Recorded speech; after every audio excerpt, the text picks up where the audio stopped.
మలాకి 3వ అధ్యాయము 6వ వచనాన్ని, తర్వాత విలాప వాక్యాలు 3వ అధ్యాయము 22 నుంచి 25 ఈ రెండు వాక్య భాగాల్ని చదువుదాం. మలాకి 3:6, తర్వాత విలాప వాక్యాలు 3వ అధ్యాయము 22 నుంచి 25. యెహోవానైన నేను మార్పు లేని వాడును గనుక యాకోబు సంతతి వారైన మీరు లయము కాలేదు. యెహోవా కృపగలవాడు, ఆయన వాత్సల్యత ఎడతెగక నిలుచున్నది గనుక మనము నిర్మూలము కాకున్న వారము. అనుదినము నూతనముగా ఆయనకు వాత్సల్యత పుట్టుచున్నది. నువ్వు ఎంతైనా నమ్మదగిన వాడవు. యెహోవా నా భాగమని నేను అనుకొనుచున్నాను. ఆయన అందు నేను నమ్మికయించుకొనుచున్నాను. తన్ను ఆశ్రయించు వారి ఎడల యెహోవా దయాళుడు, తన్ను వెదుకు వారి ఎడల ఆయన దయచూపువాడు. దేవుని పరిశుద్ధ వాక్యానికుల్లో దీవించును గాక. ఆమేన్. ప్రభు సహాయం కొరకై చిన్న ప్రార్థన చెప్పుకుందాము. అందరూ కూడా నాతో ఏకీభవించండి. కృపా సత్య సంపూర్ణుడవైన మా దేవా, వందనాలు, స్తోత్రాలు. మీ ఉచితమైన కృపను బట్టి మా జీవితాలలో అనుగ్రహించిన మరొక పునరుత్థాన దినాన్ని బట్టి హృదయపూర్వకంగా మీకే కృతజ్ఞతాస్తుతులు చెల్లిస్తున్నాం. ఇంతవరకు పాడి మీ నామాన్ని మహిమపరిచాము. ఈ లేఖనాన్ని ధ్యానించుకోవాలని ఆశపడుతున్నాం. మా వినికిడిలోనికి తేబడిన లేఖన భాగాన్ని దీవించండి. ఈ లేఖనాన్ని బట్టి దీనుడను బలహీనుడను ప్రభా మాట్లాడడానికై నిలబడబోతున్నాను. ఈ వాక్యాన్ని వివరించడానికి తగినంత జ్ఞానం లేని వాడిని తండ్రి. దయతో ఒక సున్నగా ఉన్న నా పక్కన ఒకటిగా నిలబడి మీరే మాట్లాడుకొని మహిమ ఘనత ప్రభావాల్ని పొందమని అడుగుతున్నాను. నన్ను పూర్తిగా ఖాళీ చేసి మీ చిత్తానుసారమైన మాటలు నింపమని అడుగుతున్నాను. చేర్చబడిన మా ప్రియులందరినీ బట్టి వందనాలు, స్తోత్రాలు. ఇంకెవరైనా వస్తుంటే వారిని త్వరపెట్టి తోడుకుండండి.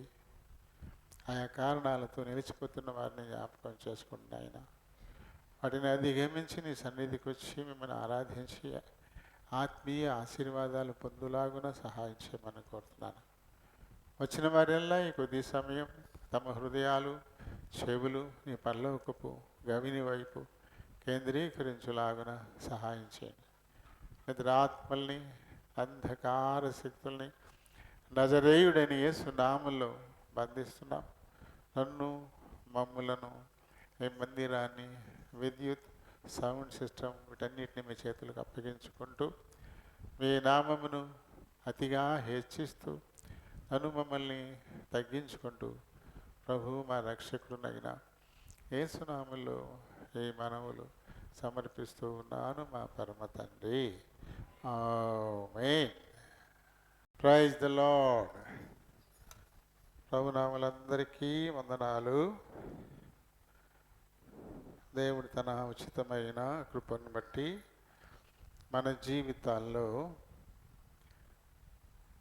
మరొక పునరుత్థాన దినం ప్రభుపాద సన్నిధిలో గడిపేందుకు ఆయన నామాన్ని పాడి మహిమపరచడానికి, ఆయన లేఖనాన్ని ధ్యానించుకోవడం ద్వారా ఆత్మీయంగా మన ఆత్మీయ స్థితిని మెరుగుపరచుకోవడానికి దేవుడిచ్చినటువంటి ఈ ఆధిక్యతను బట్టి ఆయనకి మనం ఎంతైనా వందనస్తులమై ఉన్నాం.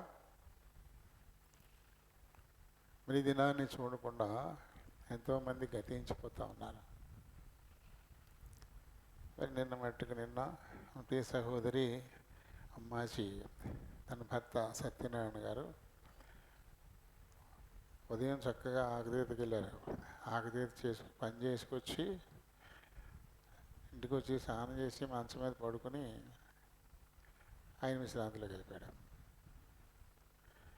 చాలా మంచి మరణం కదా. స్నానం చేసి బట్టలు వేసుకుని బస్సు ఎక్కి ఊరు వెళ్ళిపోయినట్టే అంత చక్కగా ఆయన వెళ్ళిపోయారు. అయితే మరి భర్తను కోల్పోయిన భార్యకు చాలా దుఃఖం. అలాగే కుమార్తెలు అందరూ, ఇంకా రక్త సంబంధికులు అందరికీ కూడా మరి తీరని లోటు ఉండిపోద్ది. ఆ లోటును దేవుడు తప్ప మరి ఎవ్వరూ కూడా పోడ్చలేరు. అలానే మనకు తెలియకుండానే ఎంతోమంది వెళ్ళిపోతూనే ఉన్నారు. ఏం చెప్తుంది మనకి పాఠం? వచ్చేవాళ్ళు వస్తుంటారు, పోయేవాళ్ళు పోతుంటారు అంతే. ఒక బస్ స్టాండ్కి వెళ్ళామనుకోండి, అక్కడ ఏం దృశ్యం ఉంటుంది మనకి? ఆ బస్ స్టాండ్కి వచ్చేవాళ్ళు వస్తారు, వెళ్ళిపోయే వాళ్ళు వెళ్ళిపోతారు. ఓ రైల్వే స్టేషన్కి వెళ్ళినా అంతే, ఎప్పుడు రష్గా ఉంటుంది. వాళ్ళు అక్కడే ఉండేవాళ్ళ, అందులో చాలామంది వెళ్ళిపోతుంటారు, మళ్ళీ చాలామంది వచ్చేస్తుంటారు. అలాగే ఉంది మన పరిస్థితి కూడా. వచ్చేవాళ్ళు వస్తుంటారు, పోయేవాళ్ళు పోతుంటారు. దేవుని వాక్కు మట్టుకే నిత్యము నిలిచి ఉంటుంది. అది మాత్రమే ఎప్పటికీ మార్పు లేనటువంటిది. అదే మాట మలాకి ద్వారా దేవుడే చెప్పింది మనం చదువుకున్నాం. మలాకి ద్వారా దేవుడు చెప్పింది ఏంటి? యెహోవానైన నేను మార్పు లేని వాడను, నాలో ఏమాత్రం కూడా మార్పు లేదు, నా ప్రేమలో మార్పు లేదు, నా కనికరం, నా దయ, నా వాత్సల్యత, నా దీర్ఘశాంతం, నా క్షమ, వీటిల్లో మార్పు అనేది లేదు. అదేవిధంగా సత్యానికి విరుద్ధంగా పోయేటువంటి వారి మీద నా కోపం, అది కూడా అలాగే ఉంటుంది, చాలా తీవ్రంగా ఉంటుంది. ఆయన మార్పు లేనివాడు కాబట్టి ఆయన బిడ్డలైన వారు తప్పు చేస్తూ ఉన్నా ఆయన క్షమిస్తూ వారిని లయం కాకుండా శేషాన్ని మిగులుస్తూనే ఉన్నాడు. సమూల నాశనం చేయట్లా. నోవహు కాలంలో అప్పటికున్నటువంటి లోకమంతా పాపం చేసిన, లోకమంతటిని నాశనం అందించకుండా ఒక కుటుంబాన్ని అటుపెట్టి మళ్ళీ ఆ కుటుంబం ద్వారా మళ్ళీ లోకం విస్తరించేలా చేసినటువంటి ఏకైక నిజదేవుడు. అది మొదటి భాగం. రెండో భాగం చదివాము. అది విలాప వాక్యాల్లో 3వ అధ్యాయం 22 నుంచి. ఈ మాటలైతే ఇర్మియా చెప్తా ఉన్నాడు. ముందు చెప్పిందేమో దేవుడు తానే చెప్పినటువంటి మాట. ఇది ఇక్కడ ఈ విలాప వాక్యాల రచయిత ఇర్మియా. ఇర్మియా ఏం చెప్తున్నాడు? యెహోవా కృపగలవాడు, ఆయన వాత్సల్యత ఎడతెగక నిలుచున్నది కనుక మనం నిర్మూలం అయిపోలా. ఆయన వాత్సల్యత ఎడతెగక ఉంటుంది, ఎప్పటికీ ఉంటుంది. కాబట్టి మనం ఇంకా నిర్మూలం కాకుండా ఉన్నాము. ఇంకా అనుదినము నూతనంగా ఆయనకు వాత్సల్యత మన మీద ప్రతిరోజు కొత్తగా పుడుతుందంట. కొత్తగా వాత్సల్యత పుడుతుంది. వాత్సల్యం అంటే తల్లిదండ్రులు బిడ్డల పట్ల చూపించేదాన్ని వాత్సల్యత అంటారు. అది ప్రేమ కంటే ఇంకెక్కువ. తల్లి బిడ్డ మీద చూపించేటువంటిది అది వాత్సల్యత. అది ప్రేమ కంటే చాలా ఎక్కువగా పై మెట్లు ఎక్కడో ఉంటుందన్నమాట. చిన్న బిడ్డల్ని అందరూ ప్రేమిస్తారు. అన్నిటిగా స్నానం చేసి చక్కగా మంచిగా అలంకారం చేసి మంచి డ్రెస్సులు ఎత్తి వాడిని ఎత్తుకుని ముద్దులాడతారు. ఎంత ప్రేమలకు వస్తారు. చూసిపోసాడు అనుకోండి, చీయదామని గడిపేశాడు, అన్నీ ఇచ్చేస్తారండి. అమ్మిస్తుందా?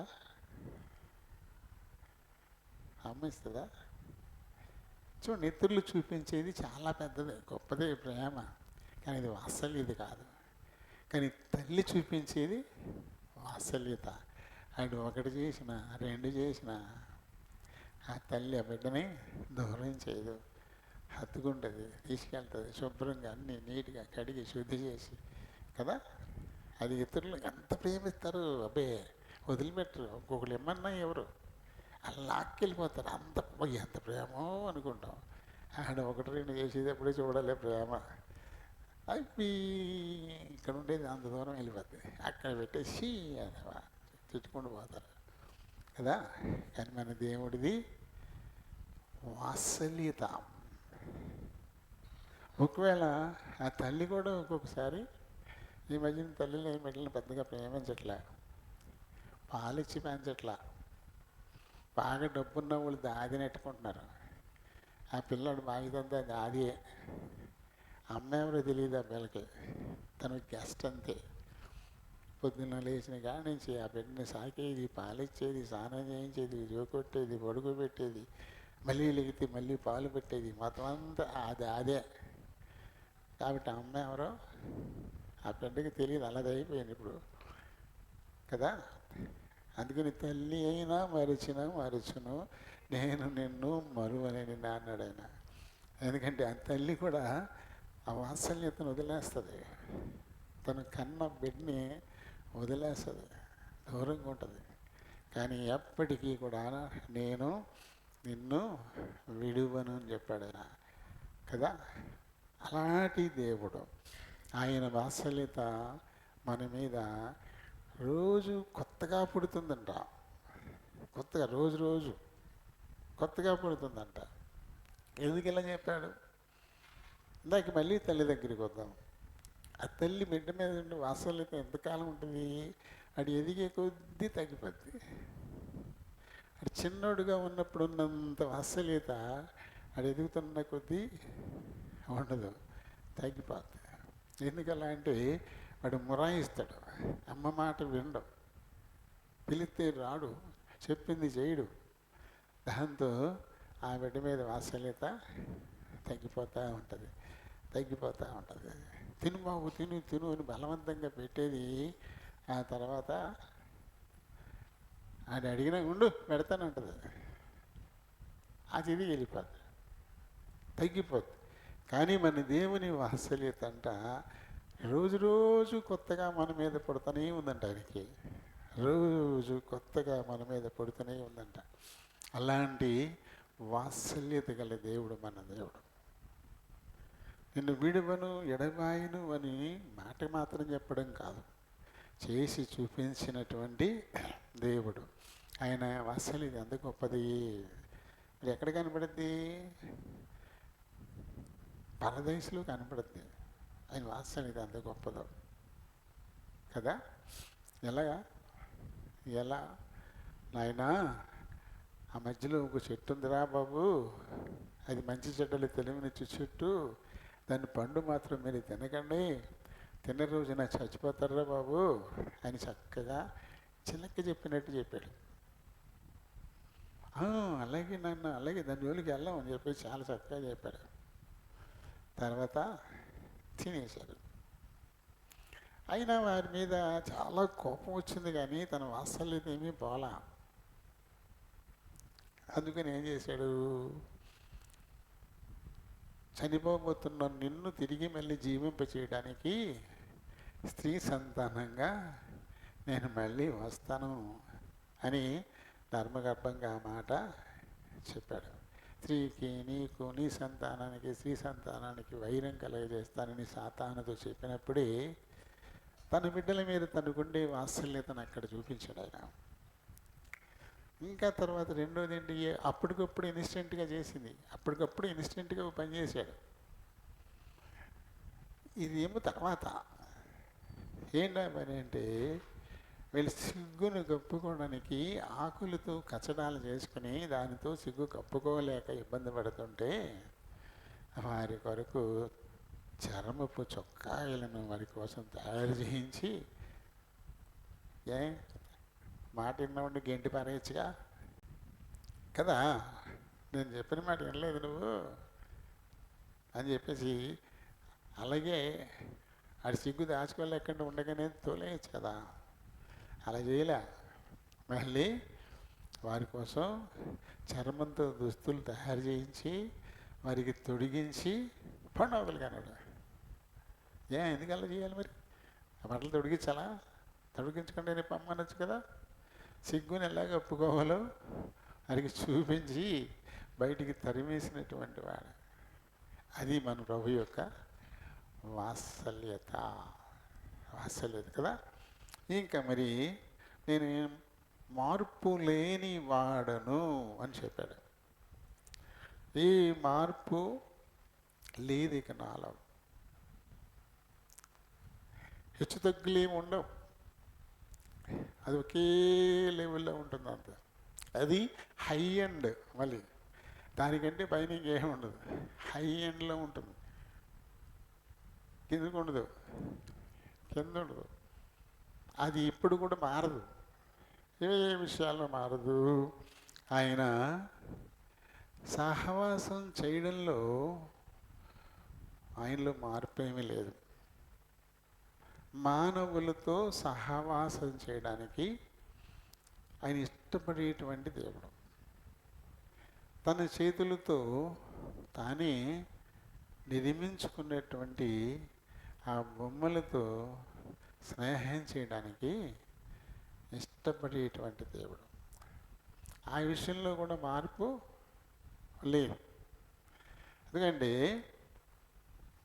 నేల మంటితో నరుని నిర్మించి, ఆదికాండం 2:7 మనం ఇది చదువుతాం. అతని నాసికా రంధ్రాలలో జీవవాయువును ఊదగా అతడు జీవాత్మ ఆయను.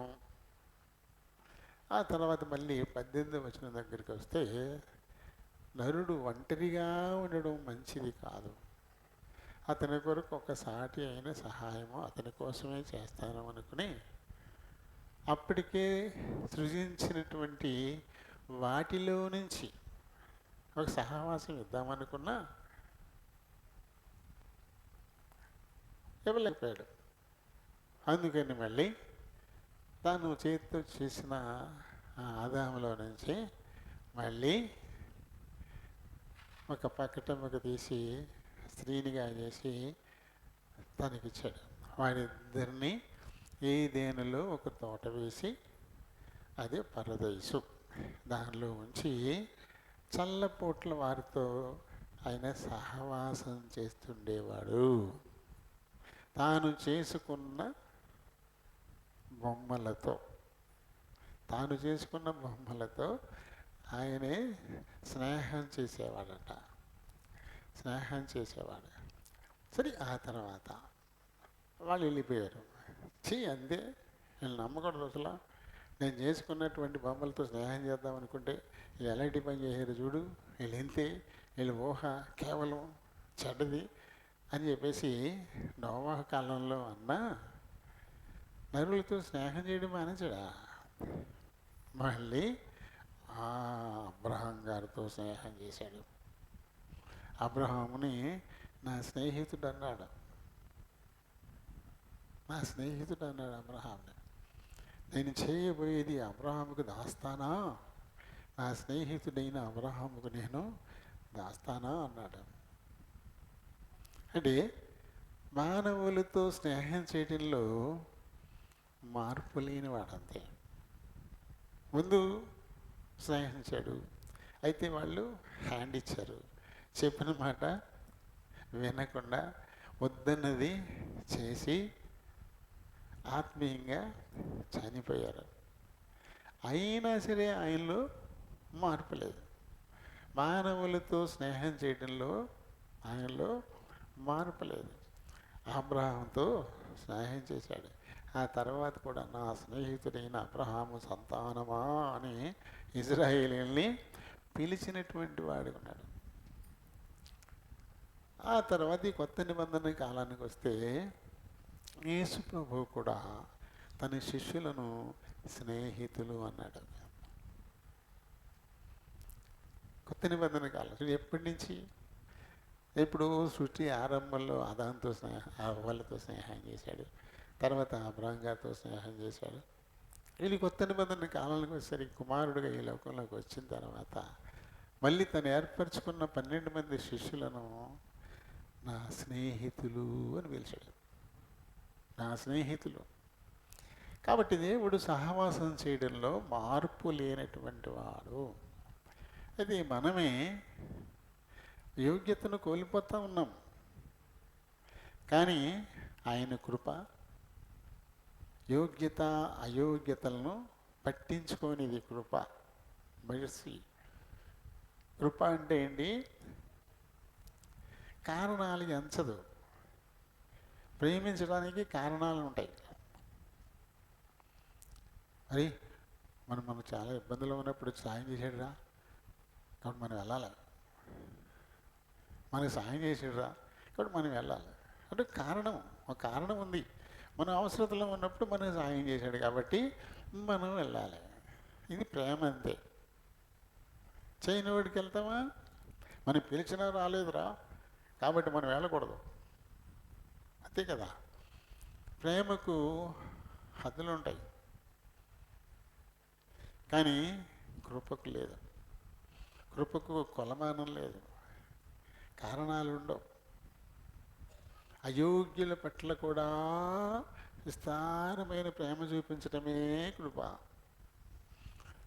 దేవుడు కృప చూపించటంలోనూ మార్పు లేనటువంటి వాడు.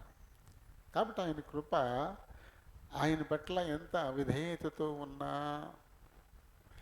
ఈ ప్రవక్తల గ్రంథాలు చూసినప్పుడు మానవులకి ఆయన పెట్టిన పేరు వీరు లోబడనొల్లని ప్రజలు, వీరు తిరుగుబాటు చేసేటువంటి వారు, వీరు మాట విననటువంటి వారు. ఇలాంటి పదాలు ఎన్నో మనం చూస్తాం. మరి అలాంటి వారి మీద ఎందుకు ఆయనకి ప్రేమ? వీళ్ళు మంచోళ్ళు కాదు, వీళ్ళు నిలకడలేని బుద్ధి కలిగిన వాళ్ళు, వీళ్ళు చంచల స్వభావం కలిగిన వాళ్ళు, మారిపోతూ ఉంటారు. అది బాల్యం నుంచి వారి హృదయంలో ఊహ కేవలము చెడ్డది, అది ఆయనకి తెలుసు. మరి ఆయన ఎందుకు మారాలా? ఆయన స్వభావంలో మార్పు ఉండదు, మనలో మార్పు ఉంటుంది. అది మన స్వభావం. మన స్వభావాన్ని మార్చుకోకుండా ఇంకా మారిన వారిలాగానే మనం ఉంటున్నాము. ఇదేం మంచి లక్షణమే కాదు. ఒక చెడ్డ లక్షణాన్ని వదిలిపెట్టకుండా మనం ఉంటున్నప్పుడు ఓ మంచి లక్షణాన్ని ఆయన ఎందుకు వదులుకోవాలా? వదులుకోకూడదు. మనం ఏం చేస్తాం? అదే చేస్తాం, తప్పు చేస్తుంటాం. ఇక్కడే అందరూ తప్పు చేస్తూ ఉంటారు. విశ్వాసి ప్రేమ చూపించాలంతే, సమాధానంతో ఉండాలంతే, దీర్ఘశాంతం వహించాలి, క్షమాగుణం కలిగి ఉండాలి, అన్యాయం చేయకూడదు, అక్రమాలు చేయకూడదు. ఇలాంటివి మనకు ఉన్నాయి కొన్ని. అలా ఉంటారు బిగినింగ్లో. ఆ తర్వాత ఇతరులు నడుచుకున్న విధానాన్ని చూసి వీళ్ళు మారిపోతూ ఉంటారు. ఇతరులు అన్యాయంగా నడుచుకుంటాం చూసి అబ్బా ఎందుకే అనవసరం, మంచి రోజులు అని మనం మారిపోతాం. అవతలలో అసత్యాన్ని చెప్పి దర్జాగా బతికేయట్లేదండి, మనం బిగించుకుంటే ఏంటి లాభం అని చెప్పేసి వీళ్ళు కూడా అబద్ధాలకు వచ్చేసాడు. అవతలోడు ప్రేమించట్లేదు, ద్వేషిస్తున్నాడు, దూషిస్తున్నాడు, మనం ఎందుకు ప్రేమించాలి అనుకుంటున్నాం. అయితే దేవుని లక్షణాలు ఏమున్నాయో ఆత్మీయంగా కలిగి ఉండాల్సినటువంటి వాటిని ఎప్పుడూ వదులుకోకూడదు. పరిస్థితులు ఎలా అయినా ఉంటాయి, ఎదుటివారు ఏ రకంగానైనా మారిపోవచ్చు. మరి చంచల స్వభావం కలిగిన వాళ్ళు, నిలకడలేని వారు, అటువంటి వారంటే ప్రభుకి ఇష్టం ఉండదు. ఆ లక్షణాలు ఆయనకి నచ్చవు. మరి అలాంటప్పుడు వారిని చూసి ఓ మంచి నిలకడ కలిగిన నీ లక్షణాన్ని ఎందుకు వదులుకుంటావు? నీ ప్రేమను ఎందుకు వదులుకుంటావు? ప్రేమించకపోవడం అవతలవాడి స్వభావం, ప్రేమించటం ఒక విశ్వాసి స్వభావం. ప్రేమించడం ఎప్పుడు మంచి లక్షణం. దాన్ని ఎందుకు వదులుకుంటావు, మానేస్తావు? కొన్ని చేస్తావా? అవతల వాళ్ళు తామతలాగా చిరిగిపోయిన గుడ్డలో తిరుగుతారు. మనం తిరుగుతామా? అక్కడ మళ్ళీ వాడికిలాగా ఏం ఉండం మనం. అక్కడ మనమే ఉంటాం. కానీ ఈ లక్షణాలకు వచ్చేసరికి మారిపోతూ ఉంటాం. ఈ భౌతికంగా ఉండేటువంటి దుస్తుల విషయంలోనూ మారిపోయిన ఏం పర్లేదు, కానీ ఆత్మీయ విషయాల్లో అస్సలు మారకూడదు. అందుకని నువ్వు కలిగి ఉన్నదాన్ని జాగ్రత్తగా పట్టుకో అన్నాడు ప్రకటనలో కదా. ఏమి మనం కలిగి ఉన్నాం? దేవుని వల్లే ప్రేమించే లక్షణం నీలో ఉంటే అది ఎప్పటికీ వదులుకోకు. దేవుని వల్లే క్షమించే లక్షణం నీలో ఉంటే అది ఎప్పటికీ వదులుకోకు. దేవుని వల్లే కృప చూపించే లక్షణం నీలో ఉంటే దాన్ని ఎప్పటికీ వదులుకోకు. దేవుని వల్లే దీర్ఘశాంతాన్ని వహించే లక్షణం నీలో ఉంటే దాన్ని ఎప్పటికీ వదులుకోకూడదు. దేవుని లాగని విచక్షణ చూపించకుండా సహాయం చేసే లక్షణం మనలో ఉంటే దాన్ని ఎప్పటికీ ఈ పరిస్థితులను దాన్ని వదులుకోకూడదు. ఎందుకు? భిన్నమైనవి నీ కళ్ళెదురుగా కనపడుతుండొచ్చు, నీ ఎదురుకున్న వాళ్ళు మారిపోతూ ఉండొచ్చు, కానీ నువ్వు మారకూడదు. అది ప్రభు యొక్క లక్షణం. మనం ఎంతగా లోబడినొల్లని ప్రజలమైన మనల్ని ప్రేమించడం, మన మీద వాత్సల్యత చూపించడం మానేస్తున్నాడు ఆయన. అలా మానేసే పద్ధతి అయితే ఈ లోకం ఎప్పుడూ సర్వనాశనం అయిపోతుంది. ఇక ఉండదు. అదే మాట ఆయన చెప్పాడు, యెహోవానైన నేను మార్పులేని వాడను కనుక మీరు లయము కాలేదు. ఇదే మాట ఇర్మియా కూడా చెప్పాడు. మన దేవుడు మార్పు లేనివాడు, ఆయన నమ్మదగిన వాడు, ఆయన వాత్సల్యత చాలా గొప్పది. అది రోజు రోజు మన మీద నూతనంగా పడుతుంది. కాబట్టి మనం లయం కాలేదు అని ఆయన ఒప్పుకుంటున్నాడు. ఈ సత్యాన్ని మనము గుర్తించి నడుచుకోవాలి కదా. అంటే సహవాసం చేయడంలో ఆయన నమ్మదగినటువంటి వాడు, ఏ మార్పు ఆయనలో లేదు కదా. మరి కొరింథీయులకు రాసిన మొదటి పత్రిక 9వ వచనాన్ని చదువుదాం.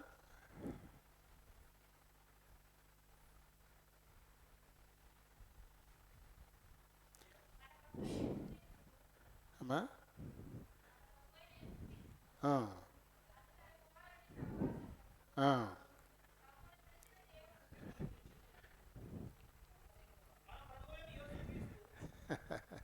పౌలు గారు చెప్తున్నాడు, మిమ్మును పిలిచిన దేవుడు. ఎందుకోసం పిలిచాడంట? ఆయన కుమారునితో సహవసించడానికి, ఆయన కుమారుని సహవాసానికి పిలిచినటువంటి దేవుడు.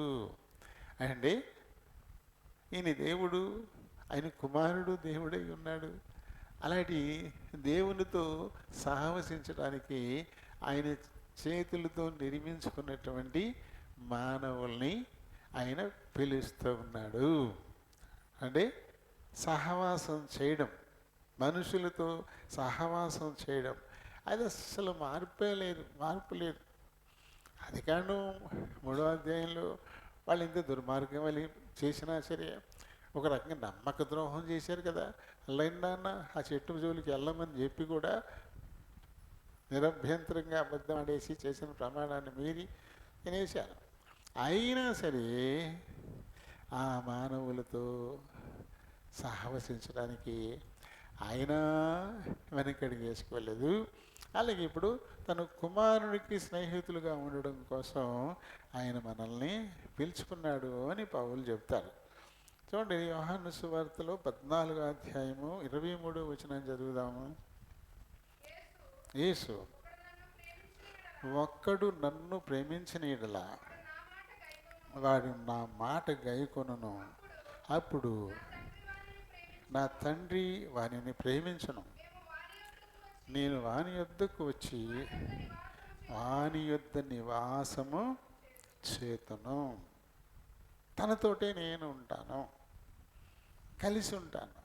వారిని ఒక స్నేహితులుగా నేను భావించి వారితో కలిసి నేను నివాసం చేస్తాను అని చెప్పాడు.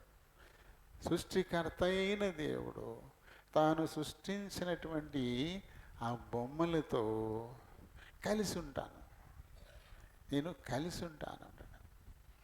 ప్రకటన 3:20లో కూడా అదే కదా, ఇదిగో తలుపు నొద్ద నిలబడి తట్టుచున్నాను, ఎవడైనను నా స్వరం విని తలుపు తీస్తే నేను అతని యొద్దకు వచ్చి అతనితో నేనును నాతో కూడా అతనును సహవసిస్తాం. సహవాసం కలిగి ఉంటాం, సహవాసం కలిగి ఉంటాం. ఈ స్నేహం చేస్తానని చెప్పేసి ప్రభువే చెబుతున్నటువంటి మాటలు ఇవి కదా. నిర్గమకాండము 25:8లో నేను వారి మధ్య నివసించినట్లు నాకు ఒక గుడారాన్ని నిర్మించమంటాడు ప్రభు. నిర్గమకాండం 25:8 నేను వారిలో నివసించినట్లు వారు నాకు పరిశుద్ధ స్థలమును. ఎక్కడున్నాడు ఆయన? ఆకాశమే నా సింహాసనము, భూమి నా పాదపీఠము అని చెప్పిన దేవుడు ఎక్కడికి దిగిపోతానంటున్నాడు ఆయన? వారిలో, వారి మధ్యను. మొదటి గుడారం వారి మధ్యనే వేశారు, మొదటి గుడారం వారి మధ్యనే వేశారు. కానీ వీరి దుష్టులు దుర్మార్గులు అయిపోయి చేయకూడని పనులన్నీ చేసేస్తుంటే దేవునికి కోపం వచ్చింది. నేను వీరి మధ్యనే ఉంటే కనుక నేను ఎప్పుడూ చంపేస్తాను వీళ్ళని. వీరి మధ్యనే నేను ఉంటే వీళ్ళు చేసేటువంటి పనికి మళ్ళీ పనులకు నేను వెంటనే చంపేస్తాను నేను. కాబట్టి నేను ఈ మధ్య నేను ఉండను అంటే అప్పుడు తీసుకెళ్ళిపోయి ఈ గుడారాన్ని పాలానికి వెలుపల బయట ఎక్కడో వేశారు. దాన్ని ప్రత్యక్ష గుడారం అని పిలిచారు. వారి మధ్యలో ఉంటానన్న ఆయన వీరి పనికి మాలిన పనులన్నీ చూసి, వీడి దుర్మార్గాన్ని చూసి నాకు కోపం వచ్చి ఒక్క దెబ్బలోనే తుడిచి చంపేస్తాను వీళ్ళని, కాబట్టి మధ్యన ఉండను అంటే ఇప్పుడు మోసి ఈ గుడారాన్ని తీసుకెళ్ళిపోయి పాలానికి దూరంగా వెలుపలేసాడు. అంటే దేవుడు ఎప్పుడు కూడా తాను సృజించినటువంటి మానవులతో ఉండాలని, వారి మధ్యనే ఉండాలని, వారితో సహవసించాలని నిత్యము అని కోరుకునేటువంటి వారు. అందుకని ఎక్కడ 2-3 కూడి నా నామం పేరిట ప్రార్థన చేస్తారు వారి మధ్య వచ్చేస్తారంట మన దగ్గరికి. స్నేహం చేయడానికి అంత ఇష్టపడేటువంటి దేవుడు. ఆ విషయంలో ఏ మార్పు లేదు. మనకి ఎంతోమంది స్నేహితులు ఉంటారు.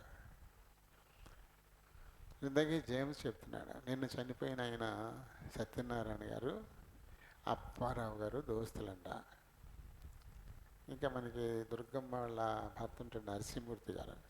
వీళ్ళ ముగ్గురు బోజం ఫ్రెండ్స్ అనమాట. ఇంగ్లీష్లో మాట ఉంటుంది, బోజం ఫ్రెండ్స్ అంటే భుజాలు రాసుకుని తిరిగేటువంటి స్నేహితులు అనమాట. వేసుకుని తిరిగేటువంటి వాళ్ళని ఇంగ్లీష్లో బోజం ఫ్రెండ్స్ అంటారు. వీళ్ళు ముగ్గురు జట్టు అంట. నిన్ను కూడా సత్యనారాయణ గారు అప్పారావు గారు కలిసే ఆకుతీదికి వెళ్ళారంట. ఆ పొలా నుంచి బండి మీద మళ్ళీ కలిసే వచ్చారంట. చూడండి ఎలాంటి స్నేహం అది కదా. అయితే ఇలాంటి స్నేహం ఒక్కొక్కసారి చిన్న మాట తేడా వచ్చే సమయంలో మళ్ళీ దూరం అయిపోతుంటాం. కానీ దేవుడు అలా కాదు, మార్పు లేనటువంటి వాడు. ఆయన స్నేహంలో ఇక మార్పు అనేది లేదు. మనుషుల మధ్య స్నేహం కొన్నాళ్ళ పాటు సాగుతుంది. ఎక్కడో ఒక అపార్థం వచ్చుద్ది, ఒక చిన్న మాట తేడా, ఒక అపార్థం రావడంతో ఎంత భోజం ఫ్రెండ్స్ కూడా దూరం అయిపోతుంటారు. మనం ఓర్చుకోలేం, తాళలేం. మనం పోనీలే ఏదో పొరపాటున అపార్థం చేసుకుని ఇలా మాట్లాడారు అని సరి చేసుకుని మళ్ళీ లేని అలా ఉండదు. అంతే. తనకు లేని నాకెందుకు, తనకు లేని నాకెందుకు అని చెప్పేసి ఇద్దరు ఎడమొహం పెడమొహం అయిపోతారు. మనుషుల మధ్య స్నేహం అలాంటిది. దీనికి పరిమితులు ఉంటాయి. ఎప్పుడూ ఒకేలా ఇది ఉండదు. కానీ దేవుని స్నేహం అది మార్పు లేనిది. సహవసించటంలో నేను మార్పు లేని వాడను అని ప్రభువే చెప్పిన వాడుగా మనకి కనబడుతుంటాడు. అది ఒకటి. తర్వాత రెండవది, పాపాలు క్షమించటంలోనూ ఆయన నమ్మదగినోడే.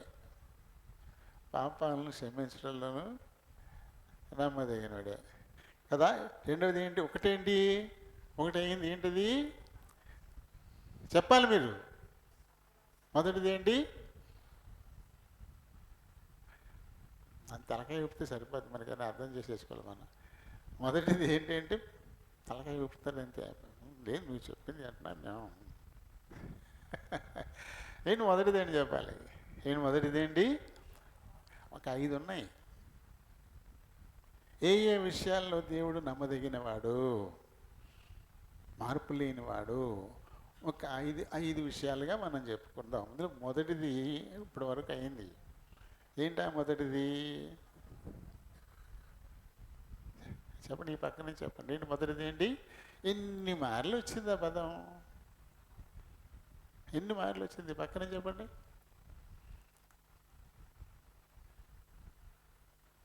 అప్పుడు నేను ఒక పెద్ద ఫెయిల్యూర్ వేస్తున్నాను అనమాట. అంతే కదా. మీకు అర్థమయ్యేలా నేను చెప్పలేకపోయాను. అంతే కదా. ఇన్ని రకాలుగా చెప్పినా సరే మీరు అలా అంటే ఇంకెలాగా చెప్పడానికి మాటలు రావా? ఏదైనా గొడవ వస్తే వీధి పేలిపోద్ది ఈ చిన్న జాసేవరికి. కానీ ఇక్కడ ఒక మాట చెప్పడానికి మనకి నోరు రాట్లా.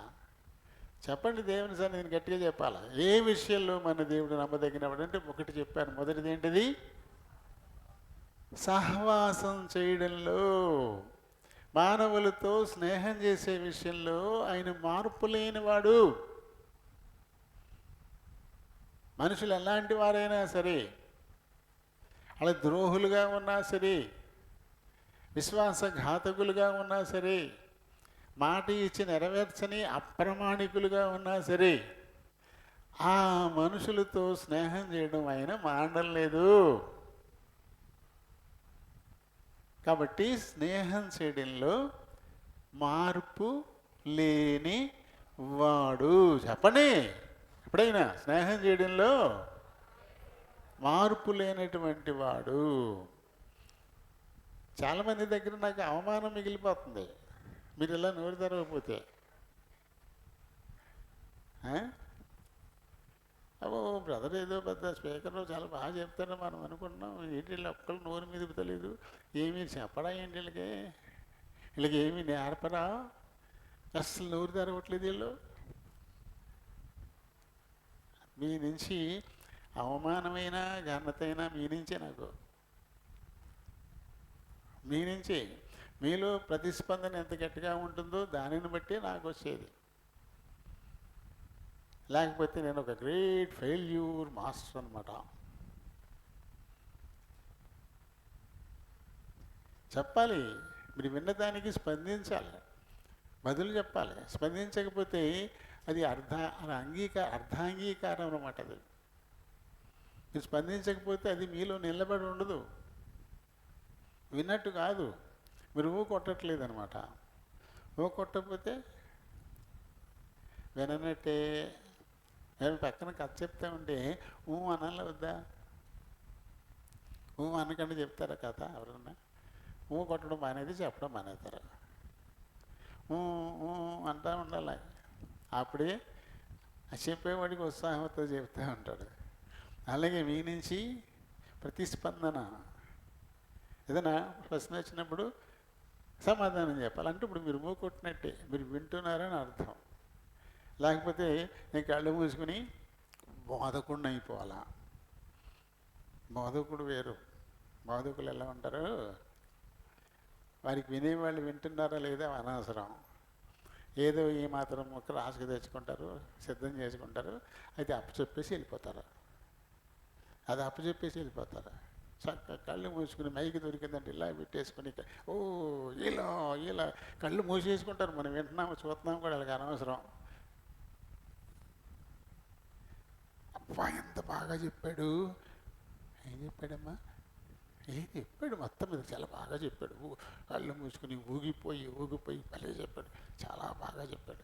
ఏం చెప్పాడు నాయన అంటే అదే బాగానే చెప్పాడు. ఏంటంటే వాక్యం బాగానే చెప్పాడు. ఏం వాక్యం, అదేనండి బాగానే చెప్పాడు. వాక్యం ఏంటో రాదు బయట, అసలేంటో రాదు బయటికి. అదే చాలా బాగా చెప్పాడు. వాక్యం బాగానే చెప్పాడు. ప్రసంగం బాగానే చేశాడు. ఏంట ప్రసంగం, ఏం విషయం చెప్పాడు?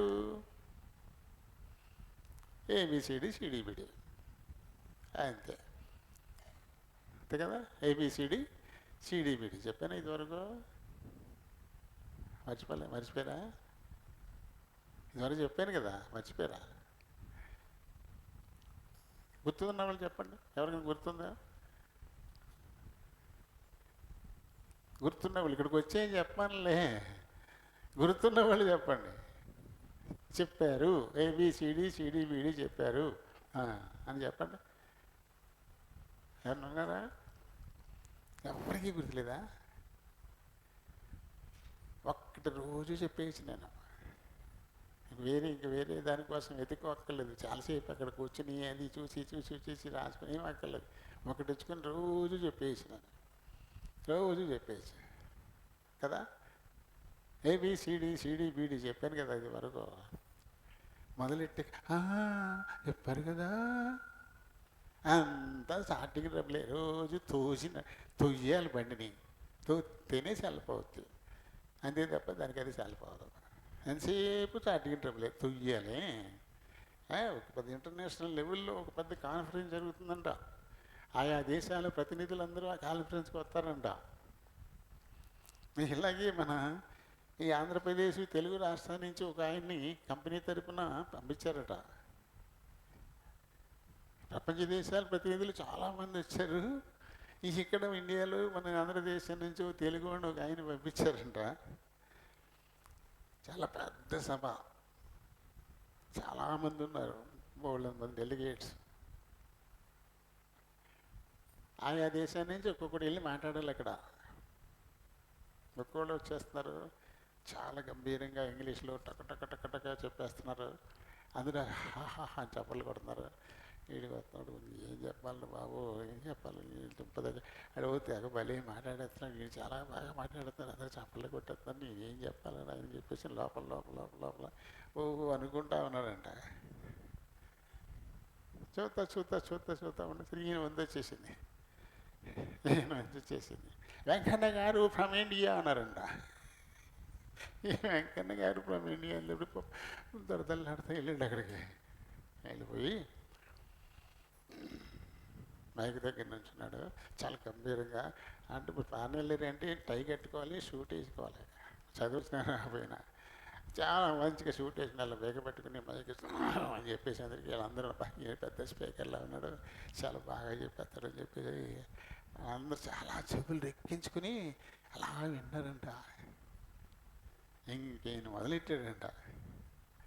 ఏం లేదు, A B C D C D B D C D B D A B C D C D B D A B C D వీటిని వేసి బోర్లేసి ఇలా A B C D C D B D C D B D A B C D A B C D C D B D C D B D A B C D A B C D C D B D A B C D thank you అని వచ్చేసాడంట. అందరూ ఏం చెప్పాడండి, చాలా బాగా చెప్పాడండి, ఏం చెప్పాడండి, చాలా బాగా చెప్పాడు, చాలా బాగా చెప్పాడంట. ఏం చెప్పాడంటే చాలా బాగా చెప్పాడండి, మొత్తం మీద చాలా అంటే ఏమీ లేదనంటే వీడికి ఏం అర్థం లేదు, అర్థం అవ్వలేదని అవతల అనుకుంటాడేమో అని ఇడిచి ఏం లేదా, ఏం చెప్పాడు, ఏం లేదు అన్నాడు అనుకోండి, అవతలోడు ఏమనుకుంటాడు, వీడికి ఏమీ అర్థం కాలేదు అనుకుంటాడని ఇటు బాగా చెప్పాడు అన్నాడు. వీడు అందరికీ తెలుసు వాడు ఏం చెప్పలేదని. కానీ ఎవరు పట్టుకోవాలి చూడండి, అందరూ కూడా ఎలా ఉన్నారు, అందరూ చాలా బాగా చెప్పాడమ్మా, చాలా బాగా చెప్పాడు, చాలా బాగా చెప్పాడు. ఏం చెప్పాడు? చాలా బాగా చెప్పాడు అంతే. అదొక్కటే సమాధానం. ఏం చెప్పాడు అంటే చాలా బాగా చెప్పాడు, అదే సమాధానం. అంతే కదా, మనకి అలాగే ఉంటున్నాయి. వింటే విషయం అర్థమవుతుంది కదా, అర్థమైతేనే కదా బాగా చెప్పారు లేదు. మనం వినేదాన్ని బట్టి బాగా చెప్పాడు లేదా అని ఉంటుంది. మనం వినకపోతే ఎంత బాగా చెప్పినా ఏమి చెప్పనట్టే. చెప్పింది ఒక్కటి, ఇంటికి వెళ్ళిన తర్వాత ఒక్కటైనా దాని గురించి మాట్లాడుకుంటారా? ఏమ్మా ఎలిజబెత్, ఏమన్నా జకరియా నీతో మాట్లాడతాడా? ఇంటికి వెళ్ళిన తర్వాత ఏం చెప్పాడని మాట్లాడతాడా? అబ్బాయి వెళ్ళడం బాబా అది వండుకోవడానికి పొలం వెళ్ళిపోతానంటాడు అంతే. కానీ మధ్యలో అది వెళ్ళిపో గడ్డి కోసుకొస్తానంటాడు అంతే. ఏం ఉండదు. ఏమన్నా నడిచిపోతే మాట్లాడతాడా? ఏం చెప్పానని చెప్తాడా? మరి ఎలా మనం నెమరు వేసుకోవడం ఎలా? నెమరు వేసుకోవడం ఎలా? ఇక్కడ చెప్పిన విషయం కొద్ది గొప్ప నువ్వు వింటే అర్థం కాని ఏదో ఒకటి ఉంటుంది. అసలు వినకపోతే గొడవే లేదు, అసలు ఏమి పట్టించుకోకపోతే ఇంకా అర్థం కానిది ఏముంది, ఇది ఏమీ లేదు. అంతే కదా, నెమరు వేసుకోవాలా. ఈరోజు అంతా అయింది, ఈరోజు అంతా అయింది, నెమరు వేసుకోవాలా. మన దేవుడు సహవాసం చేయడంలో మార్పు లేనటువంటి వాడు అని ఈ మాటను విన్నప్పుడు నీ సహవాస లక్షణం ఏంటి? మరి సాటి విశ్వాసులతో నీ సహవాసం ఎలా ఉంది? ఈ సహవాసం మారిపోతుందా? బాగానే కలిసినప్పుడు బాగానే ఉండరు, అమ్మా జంతికలు వేసుకుంటున్నాను అక్క వస్తావాకు సాయం చేస్తావా అంటే వచ్చి జంతికలకి నొత్తిందనుకోండి, బా ఎంత స్నేహమో. రేపు పొద్దున అప్పడాలు చేద్దాం అనుకుంటున్నాను, కొంత రమ్మంటే పనులు ఖాళీ లేదమ్మా అందరికి, అయిపోయింది ఫ్రెండ్షిప్. ఇదే నా స్నేహం. మరి మన స్నేహం ఎంతవరకు? ఎంతవరకు? చేతులు అడిగిపోతున్నాయి, నెలలు అయిపోయింది పేడ చేసి కొంచెం సాయం చేయకుండా అన్నాం అనుకోండి. అంతకుముందు ఏదో ముగ్గేసుకుంటే సాయం చేసింది, చిన్న పనే కదా. ఇప్పుడు పాడ చేయటకు రమ్మన్నారు, వస్తారా? అబ్బాయి కాళ్ళు లేదమ్మా, జబ్బలు లాగేస్తున్నాయి అంతే, అయిపోయింది స్నేహం. Piece piece. పిల్లల్లాగానే, పిల్లలు అంతే, పిల్లలు అంతే, నీ జట్టు పీసు అంటారు. రబ్బర్ ఇవ్వకపోతే, పేజీ చూపించకపోతే నీ జట్టు పీసు. ఆ పీసే మనం కొంచెం పెద్ద స్థాయిలో అనుకుంటుంది. ఈ సహవాసం ఎలాంటిది? అవతల వారు నీకు సహాయపడితేనే సహవాసమా? సహాయపడకపోయినా విశ్వాసిగా నువ్వు సహవసిస్తావా? ప్రభు మాట వినకపోయినా ఆయన సహవాసం చేయడం మానలే, ఆయన మాట వినలే. వేలాదిగా ఫలవృక్షాలు ఉన్నాయి, మీ ఇష్టానికి తినండి, ఇవి ఒక్కటి ఉంది మంచి చెడ్డలు తెలివినచ్చు చెట్టు, దాని చోటుకి వెళ్ళబాకండి, మీరు వెళ్ళిపోతే చచ్చిపోతారు అని. చాలా కఠినం, చచ్చిపోతారు అనే మాట చాలా కఠినమైనటువంటి ఆజ్ఞది. అంత కఠినమైనటువంటి ఆజ్ఞని వాళ్ళు చాలా సునాయాసంగా తిరస్కరించేశారు. ఎంత బాధ కలుగుద్ది అని, ఎంత బాధ కలుగుద్ది. అంత బాధ కలిగి ఒక రకంగా వారికి శాపం ఇచ్చిన సహవాసాన్ని మాత్రం వదిలిపెట్టలా, ఫ్రెండ్షిప్ వదల్లా, మేలు చేసే పంపించాడు కదా. వారికి బట్టలు కుట్టించి వాడి సిగ్గు కప్పి పంపించాడు. అలా తర్వాత నువ్వు కూడగొట్టుకున్నటువంటి ఈ మరణపు శిక్ష ఏదో దాన్ని తప్పించడం కొరకు స్త్రీ సంతానంగా నేను వస్తాను అని చెప్పి మరి పంపించాడు. లోపం ఉందా? లేదు.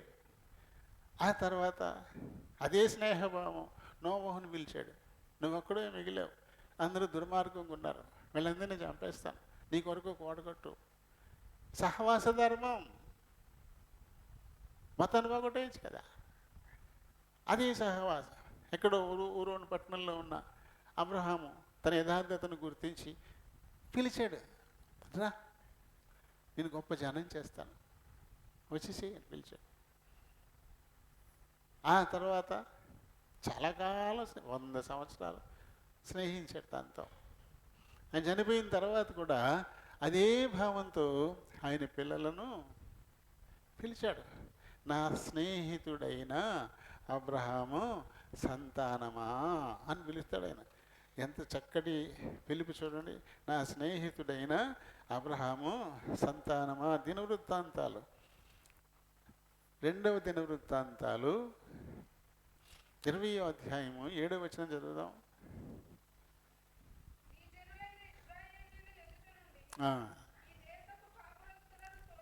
తోలివేసి నీ స్నేహితుడైన అబ్రహాము కదా.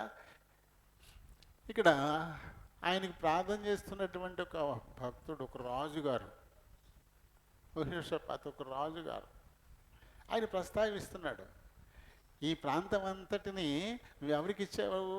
అన్ని జనులందరినీ తోలిపారేసి నీ స్నేహితుడు అని చెప్పేసి. యెషయా 41:8.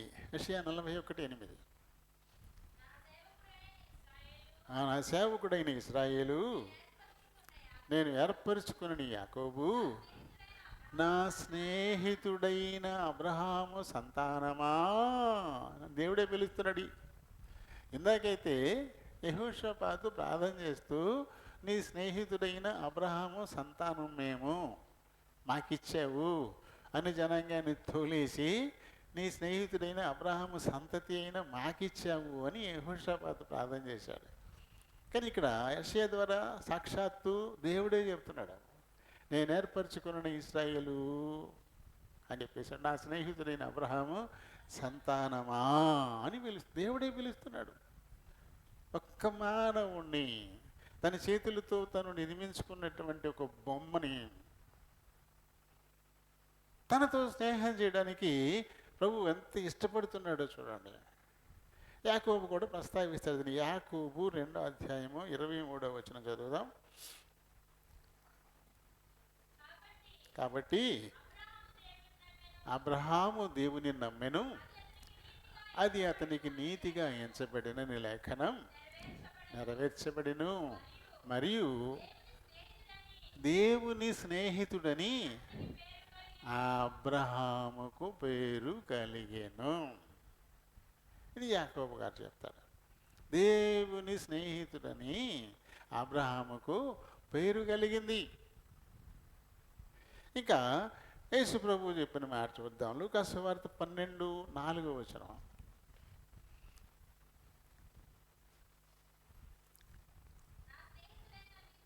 నా స్నేహితులైన మీతో. ఎవరితో చెప్తున్నాడు ఈయన? ఆయన శిష్యులతో. ఆయన శిష్యులు 12 మందితో ఆయన చెప్తున్న మాట ఇది.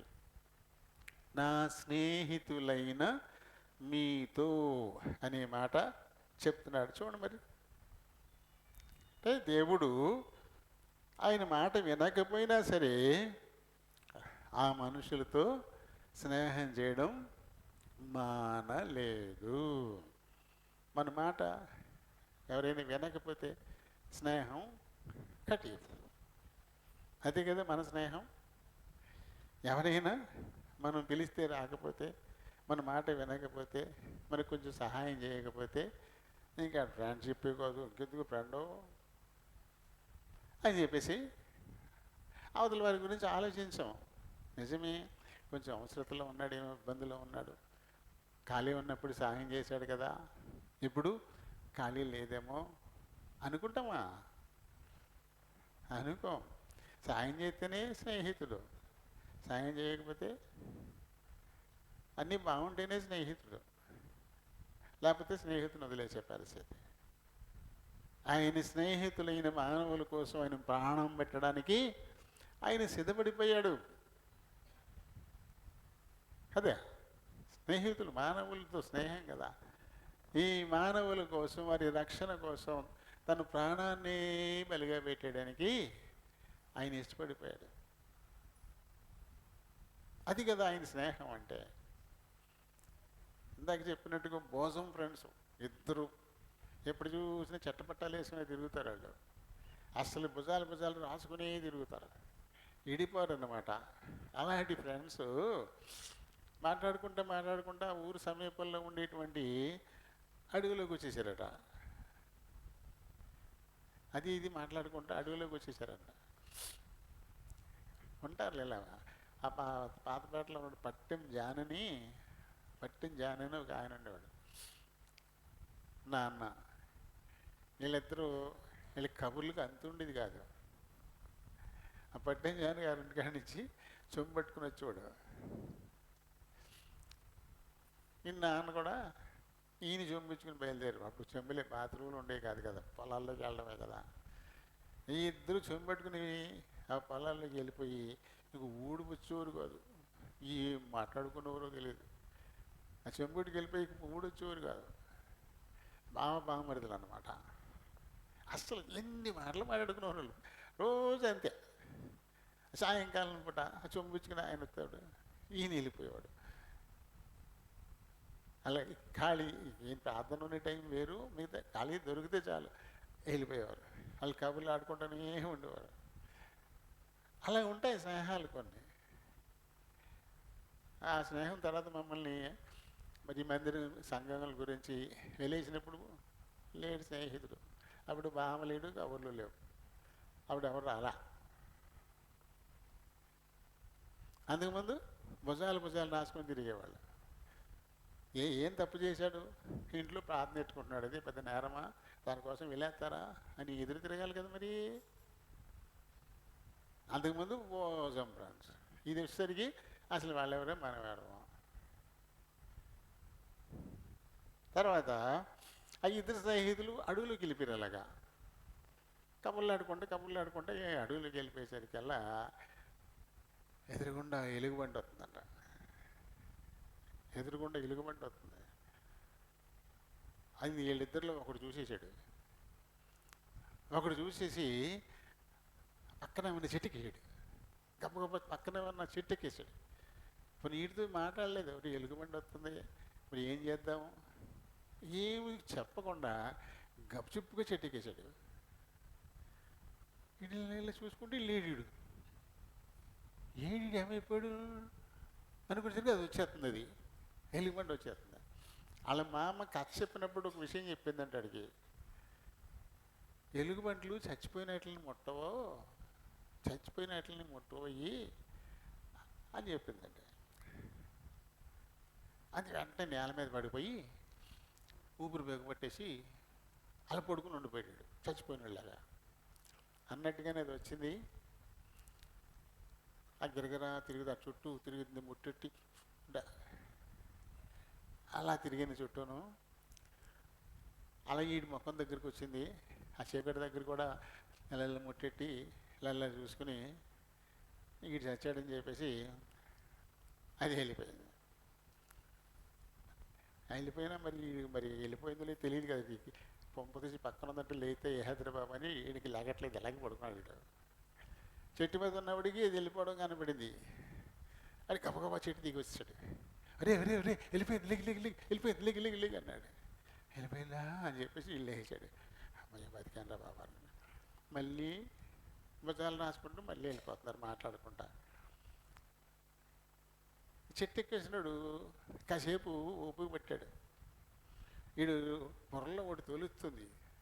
ఏంటంటే ఎలుగుబంటి వీడి చెవులో ఏదో చెప్పెళ్ళింది. చెవి కట్టింది కదా, చుట్టూ తిరిగి ముట్టి అంటే చెవి కట్ట కూడా వచ్చింది కదా.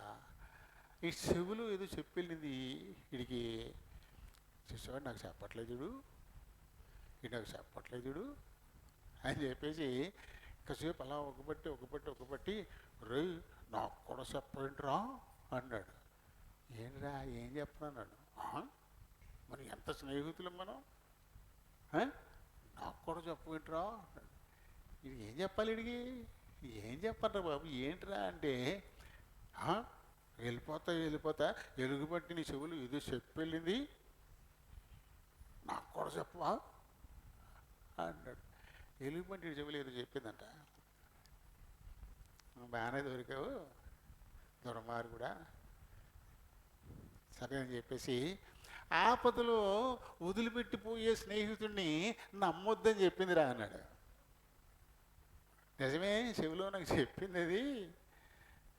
ఆపదలో వదిలేసిపోయే స్నేహితుడితో అసలు స్నేహమే చేయొద్దని చెప్పింది అన్నాడు. అప్పుడు ఏమైంది ఈ పని? చచ్చినట్టే అయింది. మనుషులు ఎంతగా రాసుకుని పూసుకుని తిరిగినా ఈ స్నేహం ఎంతవరకు? అవసరం వచ్చినప్పుడు, కష్టం వచ్చినప్పుడు కబుక్కుని వదిలేస్తారు అంతే. కబుక్కుని వదిలేదు. స్నేహితుడు కాస్త అప్పులో పడ్డాడు అనుకోండి, ఆ డబ్బులు అవసరంలో ఉన్నాడు అనుకోండి, అమ్మో వీడు చాలా డబ్బుల్లో అవసరంలో ఉన్నాడు, మన దగ్గరకు వచ్చాక డబ్బులు అడుగుతాడు వీడు అని చెప్పేసి దూరంగా తిరుగుతారు. దూరంగా తిరుగుతారు. కానీ నిజమైన స్నేహితుడు అంటే ఎలా ఉంటాడు? వస్తాడు. ఏంట్రా ఇబ్బందా? ఏం పర్లేదు, ఇబ్బందులు వస్తాయి, మనం ఎదుర్కోవచ్చు, చూసుకుందాంలే, నా దగ్గర కొంతమంది ఇచ్చేస్తాను, సరి చేసుకో, తర్వాత చూసుకుందాం అంటాడు నిజమైన స్నేహితుడు. అంతేగాని తప్పు తిరిగేవాడు ఆపద వచ్చిందంటే చాలు దూరంగా మాట్లాడడానికే దొరకరావు. ఈ లోకల్లోనే ఉంటారు అలాంటి వాళ్ళు ఉంటారు. ఆర్జేసి ప్రకాష్ అని ఒకడు ఉండేవాడు.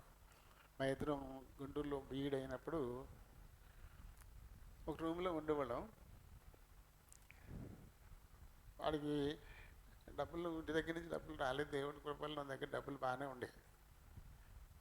ఇద్దరం కలిసి తిరిగేవాళ్ళం. నేను ఏది కొనుక్కుంటే ఆడికి అది కొనిచ్చేవాడిని.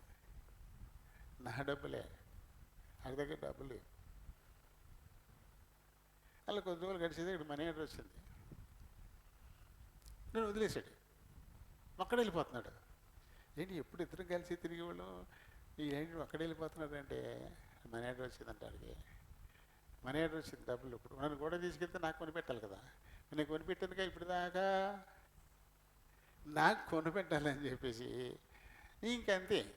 నన్ను పిలవకుండా వాడు ఒక్కడే వెళ్ళిపోతూ ఉంటాడు.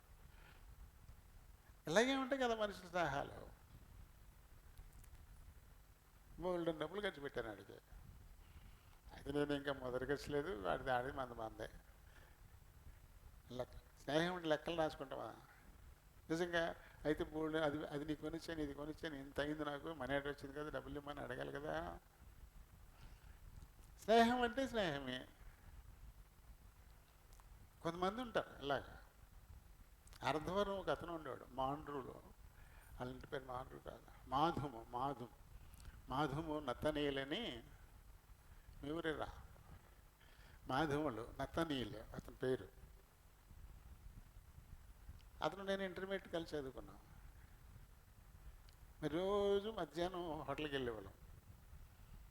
మధ్యాహ్నం అంటే పొద్దున్న ఏదో తినేసి పోతాము, సాయంకాలం దాకా ఉండాలి కదా. మధ్యాహ్నం మా ఇద్దరం హోటల్కి వెళ్ళేవాళ్ళం. నా దగ్గర డబ్బులు ఉంటే నేను బిల్లు ఇచ్చేవాడిని, అతని దగ్గర ఉంటే అతని డబ్బులు. అలాగా మొత్తం ఆఖరి వరకు అదే, ఆ ఇంటర్మీడియట్ అయిపోయేంత వరకు అలాగే నడిచింది. డబ్బులు ప్రశ్న లేదు. నేను నా దగ్గర ఉన్నప్పుడు నేను బిల్లు ఇచ్చేవాడిని, బిల్లు అతను ఉంటే అతను ఇచ్చేవాడు. అలా ప్రతిరోజు అలాగే తినేవాళ్ళం. అలాగే కదా ఉండాలి స్నేహం అంటే. అంతేగాని నేను డబ్బులు లేనప్పుడు కూడా తిరిగి బాగానే డబ్బులు వచ్చేసరికల్లా వదిలిపెట్టేసి వెళ్ళిపోతే ఆ స్నేహం ఎక్కడ నిలబడుతుంది? మనుషులు ఇలాగే ఉంటారు, కానీ దేవుడు అలాంటి వాడు కాదు. నువ్వు మాట విన్నా వినకపోయినా నీతో స్నేహాన్ని విడిచిపెట్టడం. నువ్వు అవిధేయతతో ఉన్నా విధేయంగా ఉన్నా నీ స్నేహాన్ని ఎలిమెంట్స్ పెట్టేవాడు కాదు. ఏదో రకంగా నిన్ను దారిలోకి తీసుకొచ్చి నిన్ను తనవాడిని చేసుకోవాలని ఆయన ఆశపడుతుంటాడు. తన స్నేహితుని కొరకు కూడా ప్రాణం పెట్టేవాళ్ళు ఉంటారా అంటే ఉండరు ఈ లోకంలో. అలాంటిది మన కొరకు ఆయన ప్రాణం పెట్టేశాడు. తన రక్తాన్ని అంతా చిందించేశాడు. కాబట్టి అదిలో మానవులతో స్నేహం చేయడం దేవుడు మొదలుపెట్టాడు. అది ఎప్పటికీ మానలేదు, ఇప్పటికీ కూడా మానలేదు. ఒక స్నేహితుడు మాట్లాడినట్టుగానే అన్న భక్సింగ్ గారితో దేవుడు మాట్లాడుతూ వచ్చాడు. ఒక స్నేహితుడు సలహా ఇస్తున్నట్టే ఆయన సలహా ఇస్తూ వచ్చాడు, చక్కగా నడిపిస్తూ వచ్చాడు. ఎలా నడవాలి అలా. ఆయన సేవ అంత వృద్ధి చెందింది అంటే, ప్రపంచవ్యాప్తమైందంటే నిరంతరము దేవుడు ఆయనతో మాట్లాడుతూ ఇచ్చినటువంటి సలహాలు, ఇచ్చినటువంటి సహకారమే. దానివల్లే ప్రతీది ఎవరో ఒకరిని ప్రేరేపించి అవసరత తీర్చేటువంటి వాడు. ఆయన ఈ అవసరత ఉంది నాకు అని అడిగితే ఖచ్చితంగా అవసరత ఆయన తీర్చేవాడు. అది ఎంత నమ్మదగిన వాడు అంటే, ఒకసారి మీటింగులు జరిగినాయంట. మీటింగుల సందర్భంగా మరి బియ్యానికి ఎంత, ఉప్పు పప్పులకి ఎంత, పొలాలకి ఎంత, టెంట్లకి ఎంత, ఇలా ఉంటాయి కదా, బిల్లులు కట్టాలి. ఇవన్నీ లెక్కలు రాసి బిల్లులు కట్టి ఆయన ఒక ఆయన ఉంటాడు. ఇవన్నీ భక్సింగ్ గారు ఆయన చేతిలో ఆయన పెట్టుకోడు, ఆ నిర్వహణ ఆయన పెట్టుకోడు. ఒక్కొక్కటి బిల్లు ఇచ్చేసారంట. Brother, is there any pending bills అన్నా అండి ఆయన. ఇంకేమో మనం చెల్లించాల్సిన బిల్లు ఏదన్నా ఉందా అని అడిగాడంటే భక్సింగ్ గారు. ఆ సహోదరుడు, అన్న 33 రూపాయలు బిల్లు ఉంది, 33 రూపాయలు మనం చెల్లించలేదు అన్నా అంట. ఇప్పుడు 33 రూపాయలు అంటే చాలా తక్కువ, కానీ ఒక 40 ఏళ్ళ క్రితం 33 రూపాయలు అంటే ఒక ఆశ బంగారమే. అప్పుడు కాశీ బంగారమే. ఇప్పుడు కాశీ బంగారం 13,000.